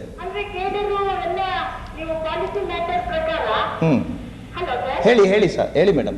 ಈಗ ಬರುತ್ತಲ್ಲ, ಅದರಲ್ಲಿ ಸೆಲೆಕ್ಷನ್ ನಲ್ಲಿ ಏನಾದ್ರೂ ಇನ್ಫ್ಲೂಯೆನ್ಸ್ ಉಪಯೋಗಿಸಿ ಬರ್ತಾರಾ ಅಥವಾ ಅವರ ಓನ್ ಕೆಪಾಸಿಟಿ ಮೇಲೆ ಬರ್ತಾರಾ, ಎಬಿಲಿಟಿ ಬರ್ತಾರಾ? ಅದ್ರ ಬಗ್ಗೆ ಹೇಳ್ತೀನಿ. ಈಗ ಸದ್ಯಕ್ಕೆ ಇರ್ತಕ್ಕಂಥ C&R ರೂಲ್ಸ್ ಅದು ಏನಿದೆ ಅದು ಈಗ ಸೀನಿಯಾರಿಟಿ ಮೇಲೆ ಕೊಡಬೇಕು ಅಂತ ಇದೆ ಸದ್ಯಕ್ಕೆ. ಅದು ಅದರಿಂದ ಏನು ಯಾವ ಬದಲಾವಣೆ ಸದ್ಯಕ್ಕೆ ಆಗಿಲ್ಲ. ಸೀನಿಯಾರಿಟಿ ಮೇಲೆ ಕೊಡ್ತಾರೆ. ಕೊಟ್ಟ ನಂತರ ಏನಾಗುತ್ತೆ, ಅವ್ರಿಗೆ ತಾನೇ ಇದುವರೆಗೂ ಶಿಕ್ಷಕ ವೃತ್ತಿಲೇ ಇದ್ದವರು ಈಗ ಆಡಳಿತಗಾರರಾಗಿ ಪ್ರಾಂಶುಪಾಲರಿಗೆ ಕೆಲಸ ನಿರ್ವಹಿಸಬೇಕಾಗೋದ್ರಿಂದ ಅವರಿಗೆ ಆಡಳಿತಾತ್ಮಕ ತರಬೇತಿಗಳನ್ನು ಕೊಡ್ತಾರೆ. ATIನಲ್ಲೆಲ್ಲ ಟ್ರೈನಿಂಗ್ ಕೊಡ್ತಾರೆ, ಅವ್ರನ್ನ ತಯಾರು ಮಾಡ್ತಾರೆ. ಆ ಬಗ್ಗೆ ಏನು ಸಂಶಯ ಬೇಡ. ಹಾಂ, ಥ್ಯಾಂಕ್ ಯು ಮೇಡಮ್. ಸರ್, ನಾನು ಇನ್ನೊಂದು ಪ್ರಶ್ನೆ ಕೇಳಬೇಕಂದ್ರೆ ಈ ಬೈಫರ್ಕೇಷನ್ ಬಗ್ಗೆನೇ PUC ಆ್ಯಂಡ್ ಡಿಗ್ರಿಗೆ. ಸೊ ಕೆಲವು ವಿಷಯದಲ್ಲಿ ಇದು ಫುಲ್ ಕಂಪ್ಲೀಟ್ ಬೈಫರ್ಕೇಷನ್ ಆಗಿಲ್ಲ ಅಂತಾರೆ. ಯಾಕೆಂದರೆ ಎಲ್ಲಿ ಕಾಂಪೋಸಿಟ್ ಕಾಲೇಜ್ ಇತ್ತೋ ಸೊ ಡಿಗ್ರಿ ಪ್ರಿನ್ಸಿಪಾಲೇ ಇನ್ನು ಕೆಲವು ರೆಸ್ಪಾನ್ಸಿಬಿಲಿಟಿನ ಇದೆ ಅವ್ರ ಮೇಲೆ PUC ಕಾಲೇಜ್ ಬಗ್ಗೆ. ಸೊ ಇದಕ್ಕೆ ಅವ್ರಿಗೆ ಇನ್ನೂ ಕನ್ಫ್ಯೂಷನ್ ಮೂಡಿದೆ ಅಂತ ಹೇಳ್ತಾರೆ. ಸೊ ಕಂಪ್ಲೀಟ್ ಬೈಫರ್ಕೇಷನ್ ಆಗುತ್ತೋ ಅಥವಾ ಹೇಗೆ ಅಂತ ನೋಡ್ರಿ ಸರ್, ಯಾವಾಗ ಅವ್ರದ್ದು ರೋಲ್ ಅಲ್ಲಿ ಕಮ್ಮಿ ಆಗುತ್ತೆ? ಇಲ್ಲ, ಬೈಫರ್ಕೇಷನ್ ಅನ್ನೋದು ಅದು ನಮ್ಮ ನೀತಿ ಆದ್ರಿಂದ ಅದು ಆಗುತ್ತೆ, ಆಗಲೇಬೇಕು. ಈ ಪ್ರಿನ್ಸಿಪಾಲ್ರು ಅಂತ ಹೇಳಿದ್ರಲ್ಲ, ಎಲ್ಲಿ ಈ ಥರ ಒಂದು ನಾವು ಮಾಡಿದ್ದೇವೋ ಅಲ್ಲಿ ಇದು it is only administrative arrangement. ಈಗ PUC ಅಂತ ಸೆಕ್ಷನ್ ಯೂನಿಟ್ ಮಾಡಿದಾಗ ಅಲ್ಲಿ ಒಬ್ಬ ಪ್ರಿನ್ಸಿಪಾಲ್ರು ಅದರ ದಿನನಿತ್ಯದ ಆಡಳಿತ ನಿರ್ವಹಣೆ ಮಾಡಲಿಕ್ಕೆ ಬೇಕಾಗ್ತದೆ. ಆ ಕಾರಣಕ್ಕಾಗಿ ಪ್ರಿನ್ಸಿಪಾಲ್ರು PUC ಹಂತದಲ್ಲಿ ಇರ್ತಾರೆ. ಆದರೆ ಅವರು ಸಂಪೂರ್ಣವಾಗಿ ಪದವಿ ಕಾಲೇಜಿನ ಪ್ರಾಂಶುಪಾಲರ ಒಂದು ಇದಕ್ಕೆ ಒಳಪಟ್ಟಿರ್ತಾರೆ. ಯಾಕೆಂದರೆ ಪದವಿ ಕಾಲೇಜಿನ ಪ್ರಾಂಶುಪಾಲರು ಅವರು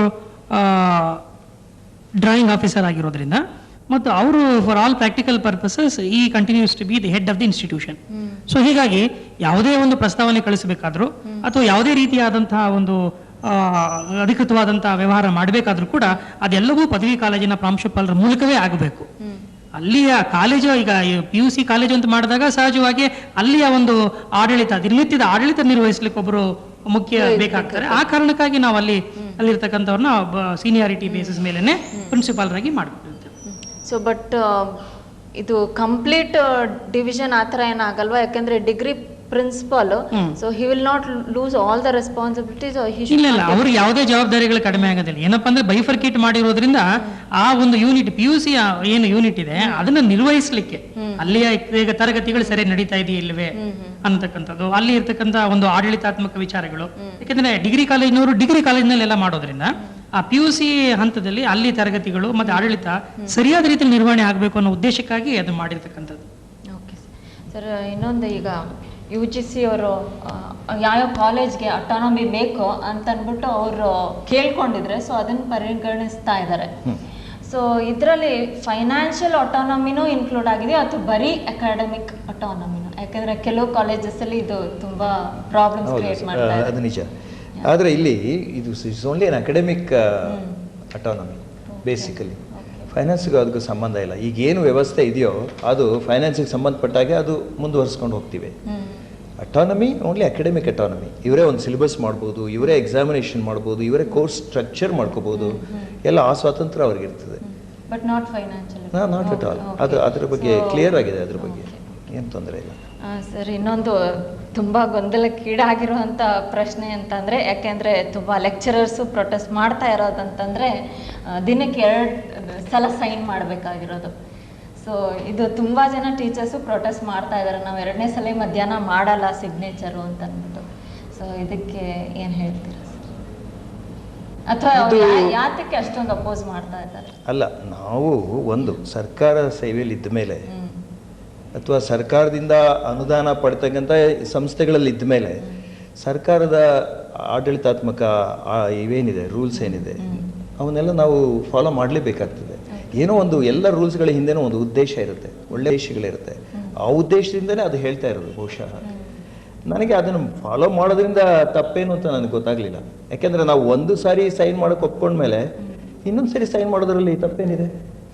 ಅದು ಮಾಡಬಾರ್ದಾಗಿತ್ತಲ್ವಾ?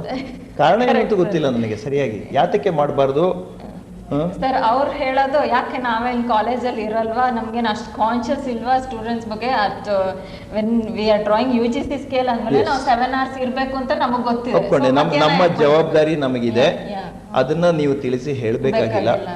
ಬಹುಶಃ ಎಲ್ಲರ ಜವಾಬ್ದಾರಿಗಳನ್ನ ತಿಳ್ಕೊಂಡು ಎಲ್ಲ ಕೆಲಸಗಳನ್ನು ಮಾಡಿದಿದ್ರೆ ಈ ರೂಲ್ಗಳಾಗ್ಲಿ ಲಾಗಳಾಗ್ಲಿ ಅದರ ಅವಶ್ಯಕತೆನೇ ಇರ್ತಿರಲಿಲ್ಲ. ಯಾರೋ ಕೆಲವರು ಮಾಡೋದ್ರಿಂದ ಇಂಥ ರೂಲ್ಗಳು ಬರ್ತಾ ಇದೆ. ಸೊ ಇದು ನಮ್ಮ ಒಂದು ವೃತ್ತಿಗೆ, ಉಪಾಧ್ಯಾಯ ವೃತ್ತಿನ ಇಂತಹ ಒಂದು ಈ ಏನು ಡಿಸ್ಟಾರ್ಟಿಂಗ್ ಎಲಿಮೆಂಟ್ಸ್ ಏನಿದೆ ಇವುಗಳಿಂದ ಮುಕ್ತಗೊಳಿಸಬೇಕಾದ್ರೆ ಇಂಥ ಆದೇಶಗಳಿದ್ದರೆ ಪಾಲಿಸಲು ತಪ್ಪೇನಿಲ್ಲ. ಹಾಂ ಸರ್, ಬಟ್ ಇದು ಕೆಲವು ಕಾಲೇಜಲ್ಲಿ ಇನ್ನೂ ಕನ್ಫ್ಯೂಸ್ ಆಗಿ, ಯಾಕಂದರೆ ಪ್ರಿನ್ಸಿಪಾಲ್ ಈಸ್ ಹೆಲ್ಡ್ ರೆಸ್ಪಾನ್ಸಿಬಲ್ ಅಂತ ಇದೆ ಅದರಲ್ಲಿ, ಸೈನ್ ಮಾಡದೆ ಹೋದ್ರೆ ಟೀಚರ್ಸು, ಅಥವಾ ಕೆಲವು ಪ್ರಿನ್ಸಿಪಾಲ್ ಹೇಳ್ತಾರೆ ಸೊ ಈಗ ನಾನು ಏನು ಮಾಡ್ಬೇಕಲ್ಲ, ರಿಜಿಸ್ಟರ್ ಇಡಬೇಕೋ ಬೇಡವಾ, ಅಥವಾ ಕೆಲವ್ರು ಮಾಡಲ್ಲ, so what is my role ಅಂತ. ಅವರು ಪ್ರಾಂಶುಪಾಲರು ಅವರೇ ಆಡಳಿತಾಧಿಕಾರಿಗಳು ಒಂದು ಕಾಲೇಜ್ಗೆ. ಸೊ ಏನೇನು ಆಡಳಿತಾತ್ಮಕವಾಗಿ ಇಂಥ ಕಾನೂನುಗಳು ಬರುತ್ತೆ ಅದನ್ನು ಅವರು ಎನ್ಫೋರ್ಸ್ ಮಾಡೋಕ್ಕಾಗಿ ಅವ್ರು ಇರೋದು, ಪ್ರಿನ್ಸಿಪಾಲ್ ಇರೋದು. ಅದು ಒಂದು ಕಾರಣ ಪ್ರಿನ್ಸಿಪಾಲ್ ಇರೋದಕ್ಕೆ. ಕೆಲವರು ಮಾಡದೆ ಹೋದ್ರೆ, ಸೈನ್ ಮಾಡದೆ ಹೋದ್ರೆ ಅದಕ್ಕೆ ಅದರಲ್ಲಿ ಕಾನೂನು ಪ್ರಕಾರ ಏನು ಮಾಡಬೇಕು ಅದನ್ನು ಕ್ರಮ ಕೈಗೊಳ್ಬೇಕಾಗುತ್ತೆ. ಅದ್ರ ಬದಲು ನಾನು ಹೇಳೋದು ಹೀಗೆ, ಪ್ರತಿಯೊಬ್ಬ ಒಂದು ಕಾಲೇಜಿನಲ್ಲಿ ಪ್ರತಿಯೊಬ್ಬ ಅಧ್ಯಾಪಕರಿಗೂ ಕೂಡ ಬರೀ ಕ್ಲಾಸ್ ರೂಮ್ ಟೀಚಿಂಗ್ ಎಷ್ಟಿದೆ, 40 ಗಂಟೆಗಳು UGC ಪ್ರಕಾರ ಇರಬೇಕು ಅಂತಿದೆ. ಅದರಲ್ಲಿ ಕೇವಲ 16ರಿಂದ 20 ಗಂಟೆಗಳು ಅಷ್ಟೇ ಅವರು ಪಾಠ ಮಾಡೋದು, ಉಳಿದಿದ್ದ ವೇಳೆ ಅವ್ರು ಏನು ಮಾಡಬೇಕು ಅನ್ನೋದನ್ನು ಕೂಡ ಅದು ಡಿಫೈನ್ ಮಾಡಿದೆ. ಹೀಗೆ ಅಧ್ಯಾಪಕರು ಬರೀ ಕ್ಲಾಸ್ ರೂಮ್ ಟೀಚಿಂಗ್ ಬಿಟ್ಟು ವಿದ್ಯಾರ್ಥಿಗಳಿಗೆ ಸಂಬಂಧಪಟ್ಟ, ಕಾಲೇಜಿಗೆ ಸಂಬಂಧಪಟ್ಟ ಅಥವಾ ಶೈಕ್ಷಣಿಕ ವಿಷಯಗಳಿಗೆ ಸಂಬಂಧಪಟ್ಟ ವಿಷಯಗಳಲ್ಲಿ ತಾವು ತೊಡಗಿಸ್ಕೊಂಡ್ರೆ ಖಂಡಿತ ಅವರು 5 ಗಂಟೆಗೆ ಯಾಕೆ 6 ಗಂಟೆಗೆ ಕೂಡ ಅವರೇ ಇರ್ತಾರೆ. ಕೈ ತುಂಬ ಕೆಲಸ ಎಲ್ಲದರಲ್ಲೂ ಅವ್ರು ಇನ್ವಾಲ್ವ್ ಆದರೆ ಖಂಡಿತ ಇರ್ತಾರೆ. ಈ ಒಂದು ಕಾನೂನು ಬರೋಕ್ಕೆ ಅವಕಾಶನೇ ಇಲ್ಲ ಅವಾಗ. ಹಾಗೆ ಯಾಕೆ ಆಗಬಾರ್ದು ಅಂತ ಪ್ರಶ್ನೆ. ಸರ್, ಸಮಯ ಮುಗಿತಾ ಬಂದರೆ ನನ್ನ ಕಡೆಯ ಪ್ರಶ್ನೆ ಕೇಳ್ಬಿಡ್ತೀನಿ ಸರ್. ಈಗ ಓಕೆ, ಸಿಗ್ನೇಚರ್ ಬಗ್ಗೆ ಸಾಕಷ್ಟು ಚರ್ಚೆ ಆಯಿತು. ಸರ್ ಹೇಳಿದ್ರು ಓಕೆ, ಸೊ ಏನೇನು ಮಾಡಬೇಕು ಆ 40 ಗಂಟೆಯಲ್ಲಿ ವೀಕಲ್ಲಿ ಅಂತ ಅಂದ್ಬಿಟ್ಟು. ಬಟ್ ಬರೀ ಸಿಗ್ನೇಚರಿಂದ can you ensure their presence in the college? ಬಹುಶಃ ಈ ಪ್ರಶ್ನೆ ನೀವು ಅಧ್ಯಾಪಕರಿಗೆ ಕೇಳಬೇಕು. ಯಾಕೆಂದ್ರೆ ಇದು ಆಗಲೇ ಹೇಳಿದಂಗೆ ಇದು ಅವರವರಿಗೆ, ಅವರ ಜವಾಬ್ದಾರಿಗಳಿಗೆ, ಅವರವರ ಆತ್ಮ ಸಾಕ್ಷಿಗೆ ಒಳಪಟ್ಟಂತ ಒಂದು ಪ್ರಶ್ನೆ. ಸೊ ಈಗ ನಾನು ಕಾಲೇಜಿನಲ್ಲಿ ಎಷ್ಟು ಗಂಟೆ ಇರಬೇಕು, ನನ್ನ ಕಾಲೇಜು, ನನ್ನ ಸೇವೆ ಸಂಪೂರ್ಣವಾಗಿ ನನ್ನ ಕಾಲೇಜಿಗೆ, ನನ್ನ ವಿದ್ಯಾರ್ಥಿಗಳಿಗೆ ಇರಬೇಕು ಅನ್ನತಕ್ಕಂಥ ಆ ಒಂದು ಅರಿವು, ಆ ಒಂದು ಕಾನ್ಶಿಯನ್ಸ್ ಅಧ್ಯಾಪಕರಲ್ಲಿ ಇದ್ದಾಗ ಸಹಜವಾಗಿ ಇಂಥ ಸಮಸ್ಯೆಗಳು ಬರೋದಿಲ್ಲ. ಈಗ JD ಅವರು ಹೇಳಿದಾಗೆ ಇಲ್ಲೋ ಕೆಲವರು ಒಂದು 2-3% ಮಾಡ್ತಕ್ಕಂಥ ಈ ಸಣ್ಣ ಪುಟ್ಟ ಲೋಪಗಳಿಂದ ಇಡೀ ಅಧ್ಯಾಪಕರ ಸಮುದಾಯಕ್ಕೆ ಯಾಕೆ ಕೆಟ್ಟ ಹೆಸರು ಬರಬೇಕು? ಸಾರ್ವಜನಿಕರಲ್ಲಿ ಆ ಒಂದು ಅಭಿಪ್ರಾಯ ಬರ್ತಾ ಇದೆ. ಸಾರ್ವಜನಿಕರ ಅಭಿಪ್ರಾಯವನ್ನು ನಾವು ಗೌರವಿಸಬೇಕು, ಮನ್ನಣೆ ಕೊಡಬೇಕು.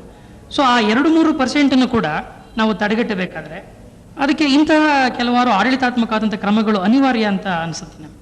Okay, thank you sir. ಪ್ರಿಯ ವೀಕ್ಷಕರೇ, ಇದುವರೆಗೂ ನೀವು doctor Maheshwara Murthy, joint director of collegiate education ಹಾಗೂ ಅಸಿಸ್ಟೆಂಟ್ ಡೈರೆಕ್ಟರ್ ಶ್ರೀ ರವಿಯವರು ನಡೆಸ್ಕೊಡ್ತಿರೋ ಕಾರ್ಯಕ್ರಮವನ್ನು ನೋಡಿದ್ರಿ. ಈ ಕಾರ್ಯಕ್ರಮ ಸಾಕಷ್ಟು ಚೆನ್ನಾಗಿ ಮೂಡಿಬಂತು ಅಂತ ಹೇಳ್ಬೋದು. ಅದರಲ್ಲೂ ನಮ್ಮ ವೀಕ್ಷಕರಿಗೂ ಸಾಕಷ್ಟು ಪ್ರಶ್ನೆಗಳನ್ನು ಕೇಳಿದ್ರು. ಈ ಕಾರ್ಯಕ್ರಮವನ್ನು ನಡೆಸ್ಕೊಟ್ಟಿದ್ದಕ್ಕಾಗಿ ಧನ್ಯವಾದಗಳು ಸರ್. ನಮಗೂ ಅಷ್ಟೇ, ನಮ್ಮ ಇಲಾಖೆ ಪರವಾಗಿ UMN ಚಾನಲ್ ನೆಟ್ವರ್ಕ್ ಏನಿದೆ ಇದು ಇಂಥ ಒಂದು ಅವಕಾಶ ಕಲ್ಪಿಸಿಕೊಟ್ಟಿದ್ದಕ್ಕಾಗಿ ಅವ್ರಿಗೂ ಕೂಡ ನಮ್ಮ ಇಲಾಖೆ ಪರವಾಗಿ ಧನ್ಯವಾದಗಳು, ಹಾಗೂ ಎಲ್ಲ ವೀಕ್ಷಕರು ಕೂಡ ನಮ್ಮ ನಮಸ್ಕಾರಗಳು. ನಮಸ್ತೆ. ಮುಂದಿನ ಶನಿವಾರ ಪುನಃ ಭೇಟಿಯಾಗೋಣ.